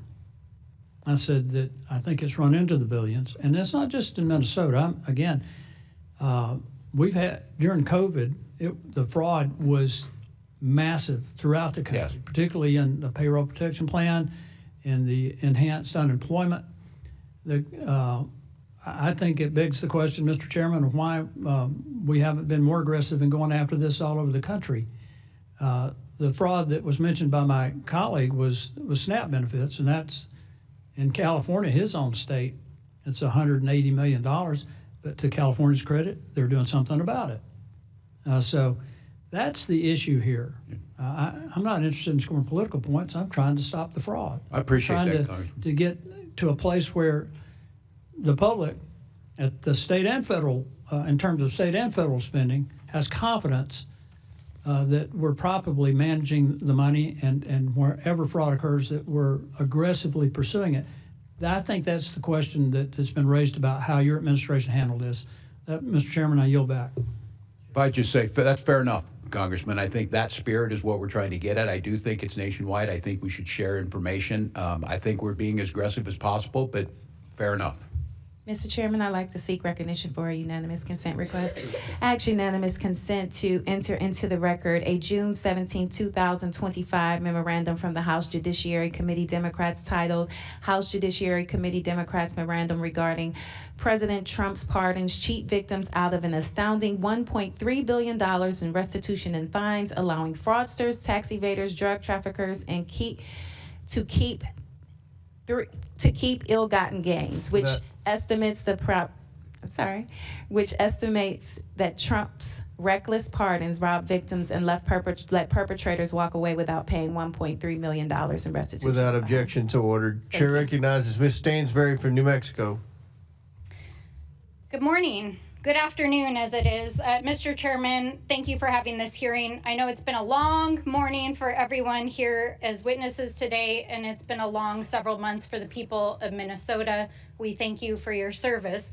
Now, let me just start by saying at the beginning of my comments here, what I said at the beginning of the last hearing that we had on this exact same subject, which is that we must unequivocally root out waste, fraud, and abuse and prosecute any crimes, wherever they happen, whether those crimes are happening in social service programs at the state level, or whether we have an out of control president and administration that is committing crimes, waste, fraud, and abuse inside the White House and within our federal agencies, including deploying thousands of armed agents into our communities, using per diems that are costing millions of taxpayer dollars every day to terrorize our communities, to violate their civil rights, to violate due process rights, and that have resulted in the murder of 2 U.S. citizens. And so my question is, why are we not conducting oversight over that?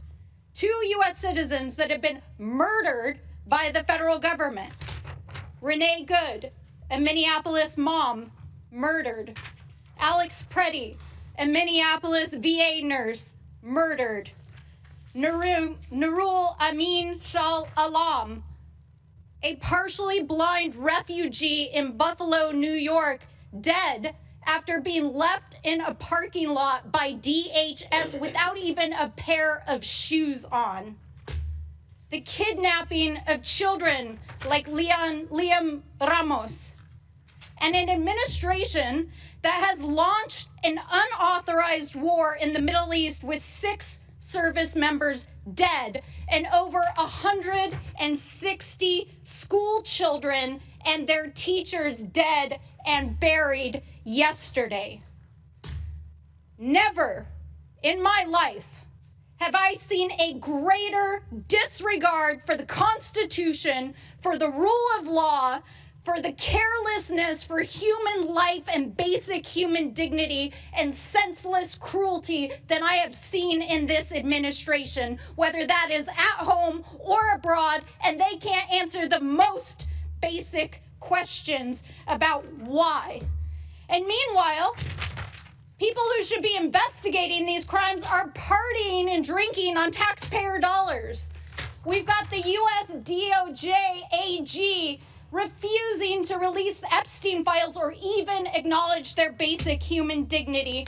And yesterday, the Secretary of DHS testifying and lying under oath in the United States Senate, refusing to acknowledge Alex Preddy and Renee Nicole Good's death, its murder, and the harm that she personally has caused by calling it domestic terrorism. That is what we should be investigating. And the billions of taxpayer dollars that are being used to support this cruelty and out of control administration. Now, I know it's been a long day, and Mr. Ellison, I know you have had a long day especially. I want to say thank you for your service, Governor. You have inspired the nation by helping to organize along with the faith community, our communities in resistance, in strength. And I agree with you, Reverend, that silence is complicity. And that is why we have to speak. And so, Mr. Ellison, I just want to ask you one question. What do you think Congress should be investigating? What should we be investigating here today? Congresswoman, I'd be very grateful if the committee really dug into the use of force policy at ICE. I think it needs greater training. I think it needs clearly better guidelines. I think there needs to be a policy of cooperation between state and federal investigators in the FBI. And I think there should be a general policy that leaders not make statements about blame or guilt, immediately after the tragedy. And they should try to wait and figure out what actually happened before they make those kind of statements that you identified.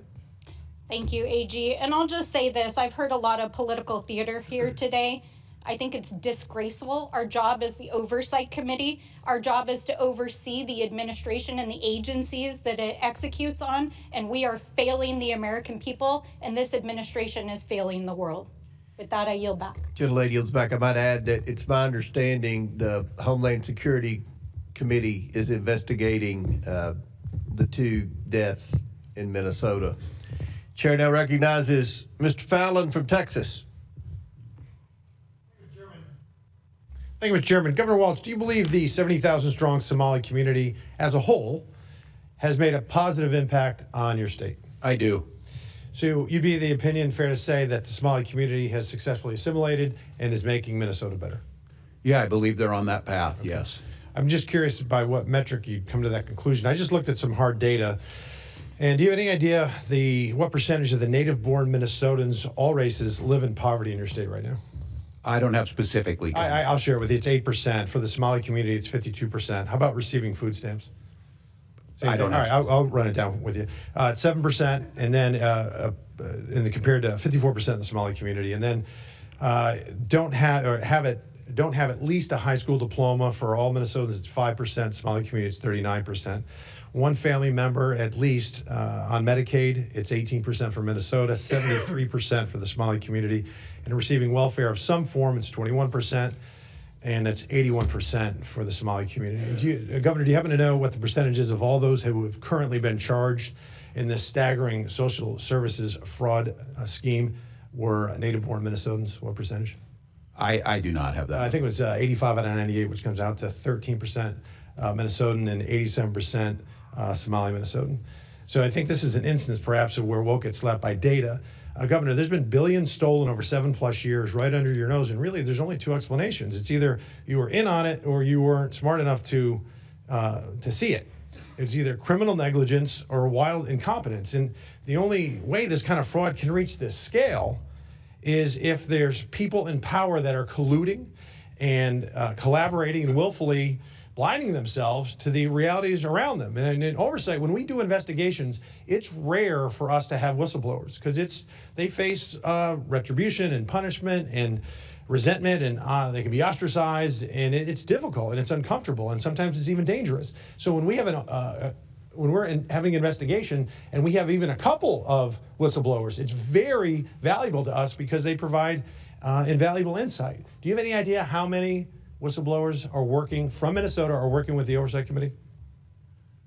I do not. We have our own strong protections in the OLA, the independent. Well, it's 30. I mean, I haven't seen that in 5+ years in Congress, 30. Governor, on September 16th, 2025, did you announce your re-election bid? Pardon me? On September 16th, last year, did you I don't know the exact date. In September, roughly the fall last year, did you announce you're running for governor again? Yeah. I believe that's correct. Okay. And then I think you said in your quote here, we've made historic progress, but we're not done yet. And then just 3.5 months later, on January 5th, you dropped out. I got to ask you why. I mean, were you tired of making historic progress? No, Congressman, I think I've done the job for 2 terms, and I said talking with my family, and I said I want to focus on doing the job, not running. Didn't have anything to do with this epic, historic, awful fraud?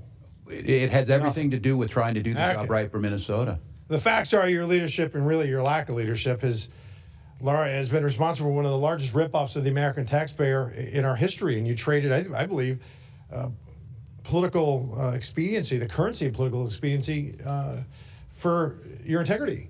And, you know, Mr. Chairman, I don't know if you know this, but it's been widely reported that in 2008, when Barack Obama was choosing his vice presidential candidate, he had 3 criteria. He wanted to make sure he picked somebody that wasn't as smart as him and had less talent and charisma and couldn't possibly outshine him, so he picked Joe Biden. And then Joe Biden in 2020 used the exact same criteria. He wanted to make sure he picked somebody who wasn't as smart as him, had less talent and charisma, and wouldn't outshine him, and he picked Kamala Harris. And then in 2024, Governor, I think it's very evident why Kamala Harris picked you. The talent pool, Mr. Chairman, the talent pool isn't just shallow, brother. We have hit the shore, and I yield back. Gentleman yields back. Chair recognizes Mr. Superman.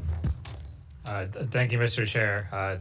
So I have some concerns about not just the tactics of ICE in Minnesota and everywhere.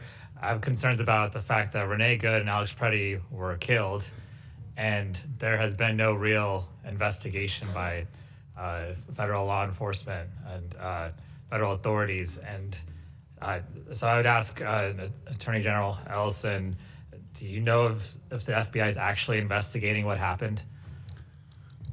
Thank you for the question, Congressman. To the information we have is that there was an affirmative statement by Deputy AG Todd Blanchard. They were not investigating the Renee Good matter. On the Alex Preddy, we received information that was similar, and that there might be an investigation, but that the state would be excluded.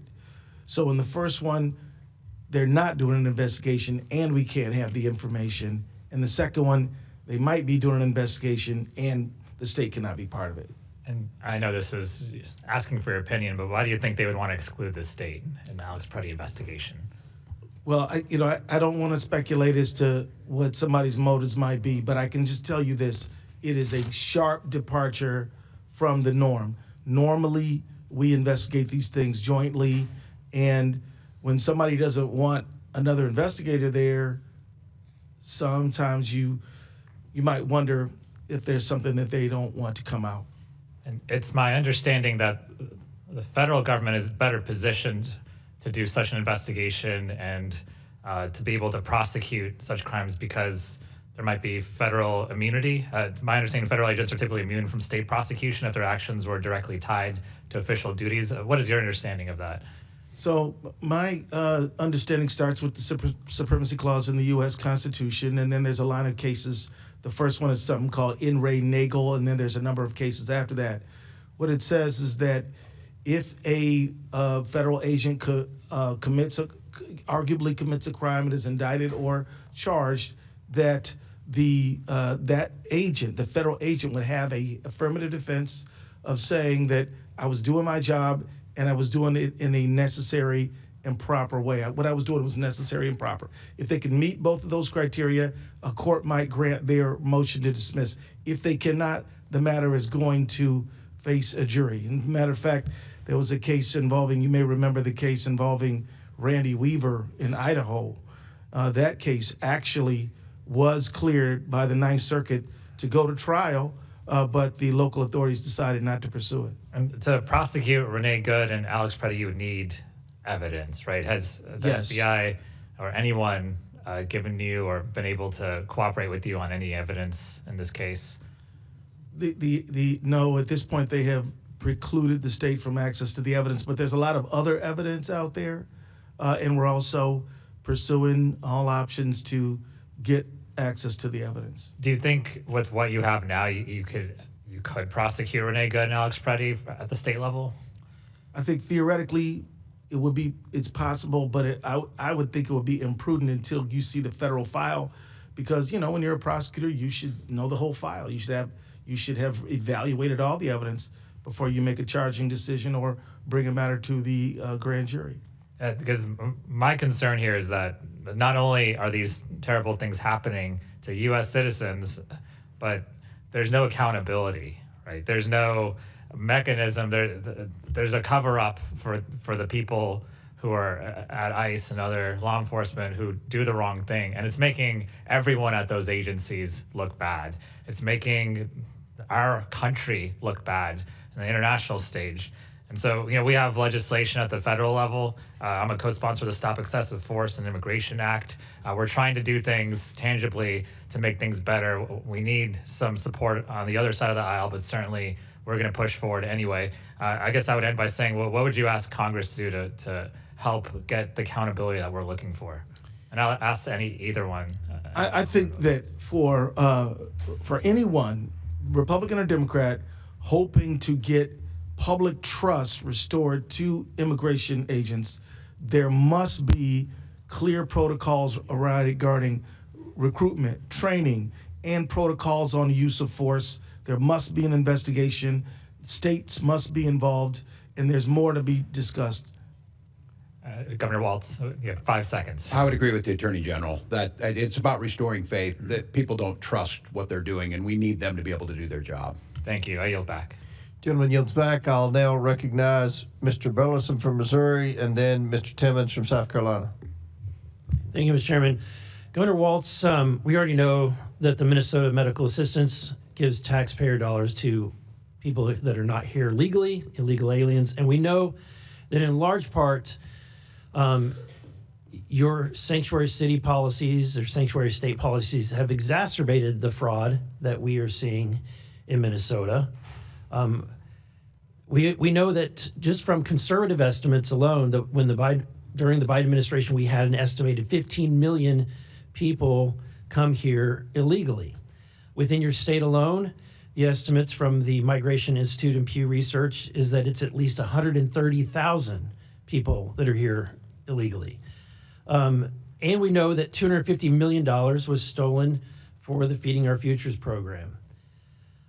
Are you familiar with the fact that those working for the program and individuals later convicted of fraudulent crimes met with Mr. Ellison in the what has been talked about, the recorded conversation? I believe the Attorney General just testified to that, yes. It was a 54-minute conversation, and in it, the conversation was recorded as an audio file secured by, there was a request to get that information. He can clearly be heard pledging his support to individuals who would soon become his family's campaign donors and later Feeding Our Future criminal defendants. The ask occurs around minute 43:30. Specifically, the request for him is in the AG's statutory role as the attorney for state agencies to intervene on behalf of these frauds.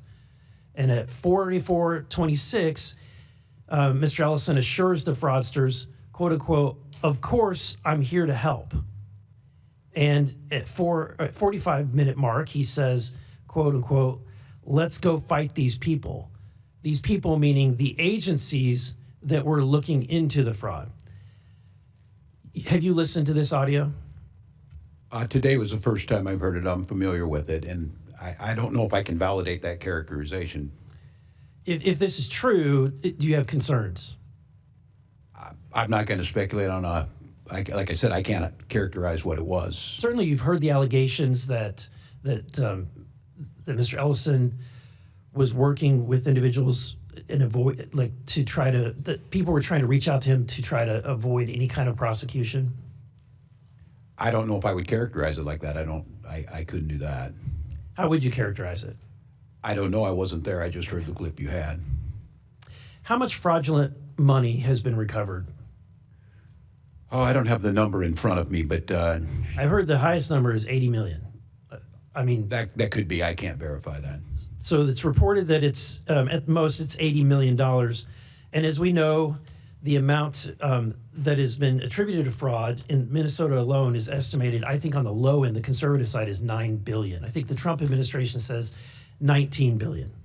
Congressman, I don't see anything to show that, but what I've acknowledged is $1 too much. I think the local people and the folks who are taking count of this show it just at about $271 million. Do you think the effort to return the money has been successful? I can't speak to that. I don't have any part in that. I think that returning 80 million out of let's say, assume it's just 9 billion, which would be 0.08%, less than 1% of the money has been gotten. Congressman, no one's saying the $9 billion other than a potential for that, and that would mean every dollar that's out there. And I think that was characterized last week by the U.S. Attorney's Office as saying that caused problems because there's no evidence to back that up. But I want to be clear. That doesn't make it any better.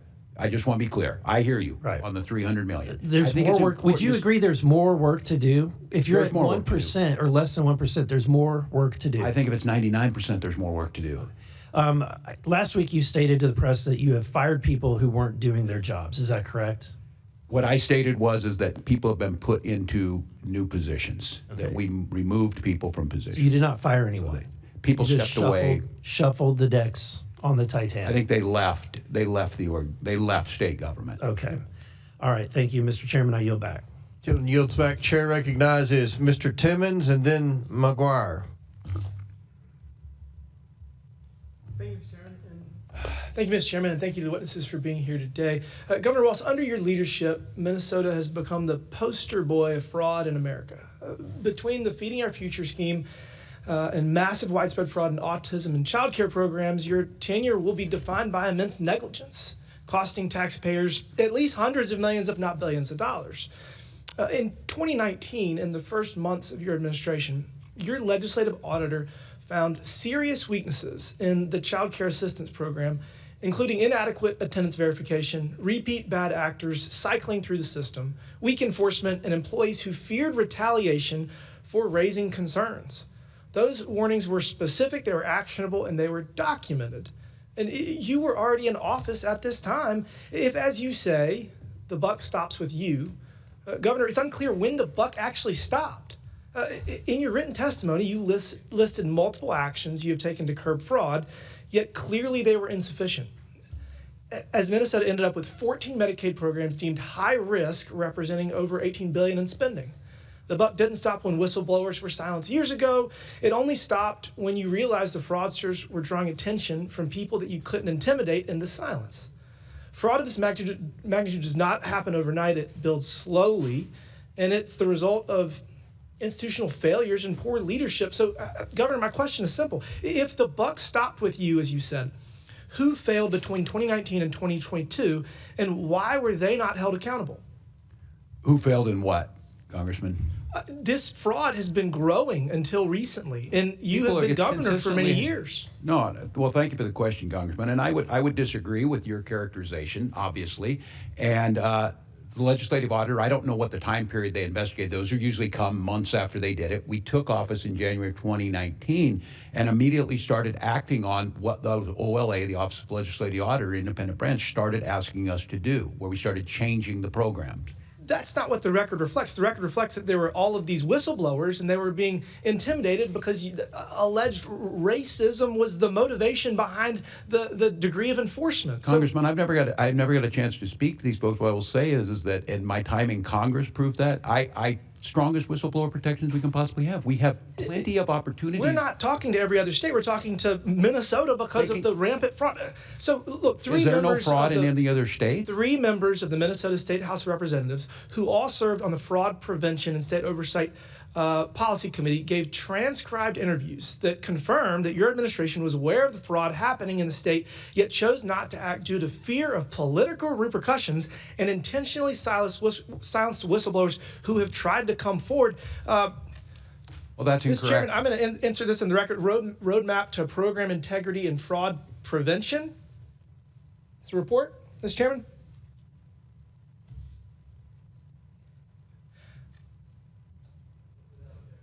Thank you, Mr. Chairman. This report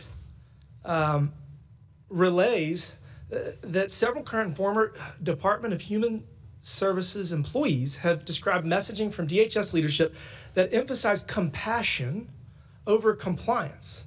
So the former leaders have said that DHS should be guided by 70% compassion and 30% compliance. And then in 2023 DHS public presentation, leadership encouraged employees to embrace a 60-40 mindset. Again, that's 60% compassion and 40% compliance. I want to have as much compassion for people that need social safety nets. Like, I want to have 100% compassion, but we also have to have 100% compliance. Agreed. Or work as hard as we can to get there. And as you sit here today, and after acknowledging how widespread and pervasive fraud is in Minnesota, how should your state employees prioritize program compliance? What is your message to people now relative to this compassion compliance ratio? Well, I think I agree with you on this, Congressman. I don't think it's an either or choice. We need to make sure we're not going to stop these programs. We're not going to stop being the top state for children in the country. But we need to make sure if we're going to continue those programs that we need to have fraud prevention and program integrity in. So I agree with you. It's not an either or and it's not a percentage. In order to give the benefits to the people that need them most, we have to be good stewards of tax dollars. That's right. And for every dollar that is stolen through waste, fraud, and abuse, that is a dollar that cannot go to people that need it most. So we need to prioritize compliance, make sure that we have the least amount of fraud possible. And with that, Mr. Chairman, I yield back. Thank you. I agree, Congressman. Gentleman yields back. Next is Mr. McGuire from Virginia, then Ms. Luna. Thank you, Mr. Chairman. Good afternoon to our witnesses. Governor Walz and Attorney General Ellison, what year were you made aware of rampant fraud in your state? Well, Congressman, I think The committee has spoken to nearly 30 whistleblowers, most of which are current employees in your administration. Based on these transcribed interviews, you were both made aware of the rampant fraud in your state around 2019-2020. Did they make Governor the- Walz, do you know who Janelle Sky Hansen is? I do not. I was going to ask you, Mr. Chairman, I seek unanimous consent to enter into the record article from CARE 11 titled CARE 11 Investigates Evicted Homeless Paying the Price for Minnesota's Fraud Crisis. Without objection, so ordered. Thank you, Mr. Chairman. Governor Walz, Janelle Hansen, who goes by the name Sky, has autism. In June 2025, Sky, who was living in an apartment paid for by Integrated Community Supports, was evicted by police because her caregivers, American Home Health Care, LLC, who were subletting her apartment, stopped paying their rent. This provider claimed to provide this woman with 12 hours of daily individual services and billed ICS on an average of nearly $12,000 a month, when she only interacted with them 2 hours per day. Because of this fraud, the woman has been homeless for 8 months. In fact, while Sky is homeless, the owner of American Home Health Care LLC lives in a high-end Maple Grove home, which has an indoor basketball court. State Medicaid billing data shows since 2022, American Home Health Care has been paid more than $2.2 million in public funds. That is $2.2 million that was taken fraudulently from the taxpayers to pay for a man to live in a lavish home while people like Sky are left to live on the street. Governor Walz, this is despicable. You have a duty to serve the Minnesotans. You failed to protect these individuals like Sky who needed it the most. I've had constituents tell me that after seeing all the fraud that has come to light in your state, that they aren't sure if they're paying taxes or if they are paying criminals. Governor Walz, Attorney General Ellison, yes or no, does your administration take whistleblower reports seriously? Yes or no? Yes. Governor Walz and Attorney General Ellison, yes or no, do you believe that when faced with a whistleblower, the correct course of action is to retaliate against them and suppress their concerns? No, of course not. It's illegal to Governor do so. Walz, yes or no, are you aware of any instances of employees in Minnesota's Department of Human Services being threatened and intimidated with military surveillance to ensure they stay quiet about fraud? I am not. This is a picture of an email from Emmanuel Nwala at the DHS manager, who has since been promoted to the leadership role. This email shows clear proof that the threatened employees with military surveillance, including, quote, I did intelligence research with the Army and give them IP addresses and email addresses to track specific locations. Governor Walz, yes or no, are you aware of this email? I am not. Governor Walz, Mr. Nwala, stated in the email that he was asked by upper leadership to hold off as they are doing their own thing on it. What did that mean? What did they mean by that? I couldn't say. I'm unfamiliar with Was it. upper leadership doing their own military surveillance on whistleblowers to intimidate employees and to staying quiet about rampant fraud? I do not believe they would. Moving on, Governor Walz, yes or no, do you agree that it would be intimidation to confront a whistleblower with photographs of their car, their house, and monitor their phone and computer and ask which schools their children go to? Yes. Governor Walz, yes or no, did the DHS investigators direct you to participate in these intimidation attacks against whistleblowers? Could you restate the question, Congressman? Were you directed to intimidate these whistleblowers? Of course not, no. Governor Walz, who is Shireen Gandhi? She is the current commissioner of the department. In her transcribed interview, Ms. Gandhi confirmed that DHS used outside entities to investigate DHS staff. Governor Walz, I think it's clear to the American people that your administration didn't take whistleblowers seriously and even further cultivated an environment of fear to intimidate employees from going public with the truth about the rampant fraud in your state and under your failed leadership. Governor Walz and Attorney General Ellison, your incompetence and inaction to stop pervasive fraud when you were first alerted was not only defrauded taxpayers of $9 billion, but you have also failed to protect those who truly needed these services, such as Sky. Because of your failed leadership, that woman was evicted from her apartment and homeless on the street for 8 months. Leadership matters. And Governor, you abandoned your troops before deployment. Right before they deployed, you told your law enforcement not to cooperate with federal agents, which led to a lot of the problems in your state that you don't see happening around the country. And you abandoned Minnesota by allowing this fraud to continue. And so I understand I'm so glad that you have decided not to Congressman, run that's untrue. for re-election as governor. With that, I yield back. Congressman, did you do 24 years in the military? Because I did. Was that not long enough for you? I'm sorry, you're now interfering with my time, but as a veteran, he's a veteran too. I don't think that you need to compare service. No one's discrediting your service, but I think they're discrediting your ability to lead your state and protect against fraud, sir. And I did. So if that, Chairman, I'd like to have my recognizes time. Ms. Luna from Florida. Thank you, Governor. Chairman, I would Walz. ask But the my line of ability with- questioning is not for you. Please do not interfere with the witness's time. It's for your Attorney He didn't General. ask a question, so it is Ms. Luna's time. Thank you. Thank you, Mr. Chairman. I want to be very clear about why we are here today and why both of you should be concerned. I've already sent criminal referrals to Attorney General Pam Bondi recommending that both Governor Walz and Attorney General Ellison be investigated and prosecuted under 18 U.S. Code 371 and 18 U.S. Code 2. The U.S. Attorney Office estimates up to $9 billion in taxpayer money has been stolen on your watch, Governor Walz. Not a rounding error, not a typo, $9 billion, and both of you knew. Mr. Ellison, there's a widely reported recording of a meeting between you and Feeding Our Future on December 11th, 2021. At that meeting, those individuals that you were speaking to told you that the state investigators looking into fraud were acting in a, quote, racist manner. And your response was, and I'm quoting directly from the recording, "Let's just go fight these people." I want to ask you, what do you mean by fight these people? Congresswoman, first of all, this matter I've responded in writing to this committee. I've written an op-ed about this matter. I have gone through several committees, one in the state, one in the Fed, one in the Senate, now here today, and it's very clear that these people were clearly liars. They were lying to me. They lied to judges. They lied to the state agencies. They were fraudsters. Everyone agrees that they are fraudsters. And if I could, just because I'm a limit on time, though, I want to see, and I understand what you were stating. You're saying that you were essentially lied to.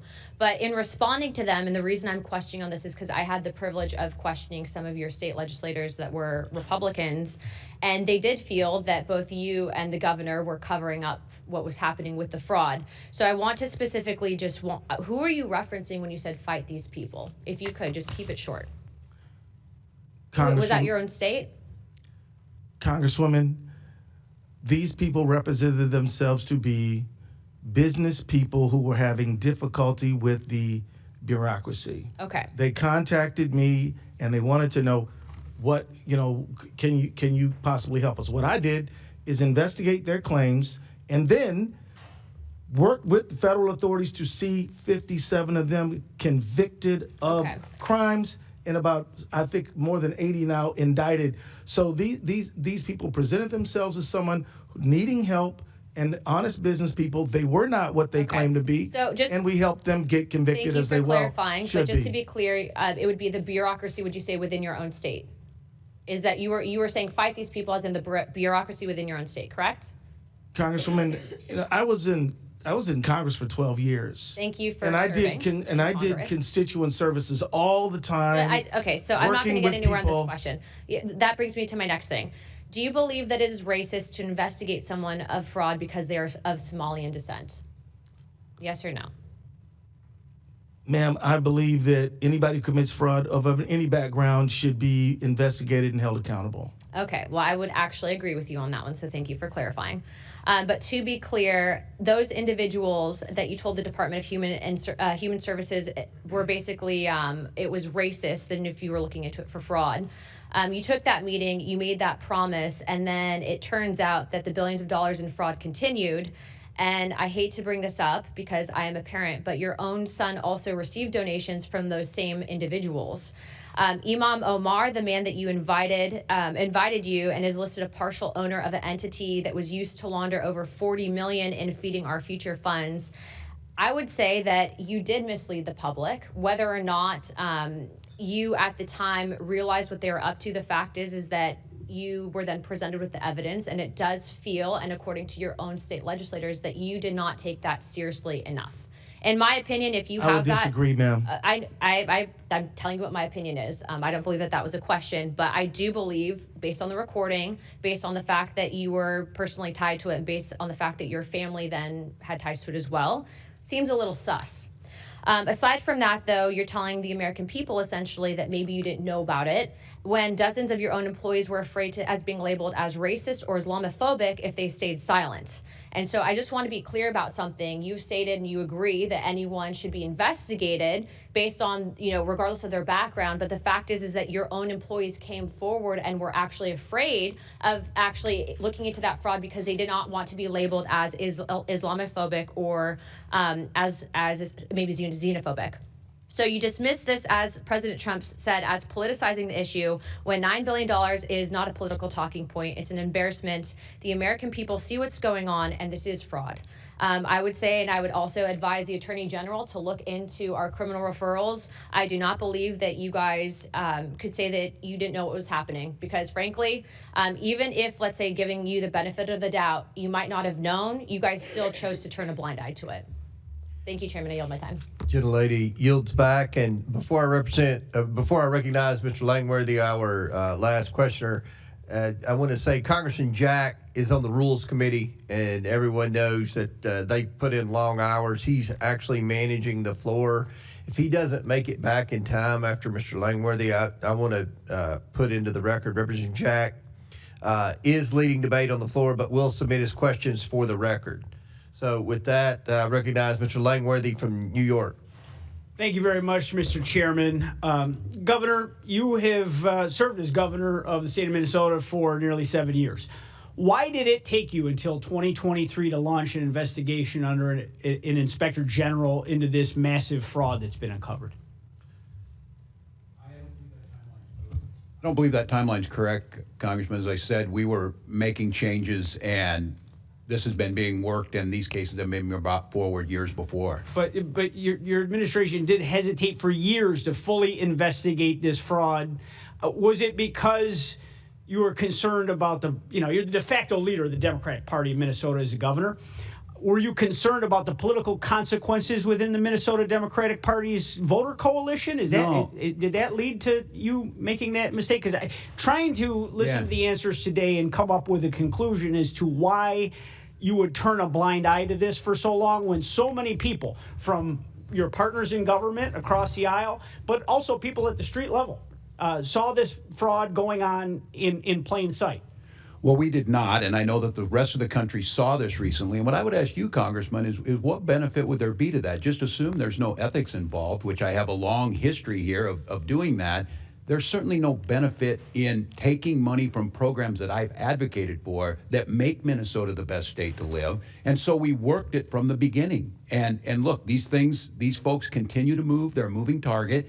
We went back to the legislature asking for more tools. We went back last year and asked for more tools. And now what's great is Republicans are actually supporting those things that we put forward. So as soon as Governor, Republicans came to this committee last month and testified the fact that they've been trying to get people's attention in power in Minnesota for a long time. I would disagree with their characterization. Well, so you state that unequivocally there was no political consideration based on constituents in the Democratic Party. Absolutely not. Turned a blind eye. Absolutely now not. that's interesting, that Governor, because your first reactions in December 2025 were to call taxpayer conspiracy theorists and dismiss concerns about the $9 billion in fraud as white supremacy. And on December 23rd, you stated, this is what happens when they scapegoat, and this is what happens when you no longer hide the idea of white supremacy. You immediately went there. And I believe I was speaking about the ICE invasion in Metro Surge. I'm unfamiliar with where you're quoting from. This is when this fraud was uncovered. Knowing now that those people were correct, would you apologize to those constituents for classifying them?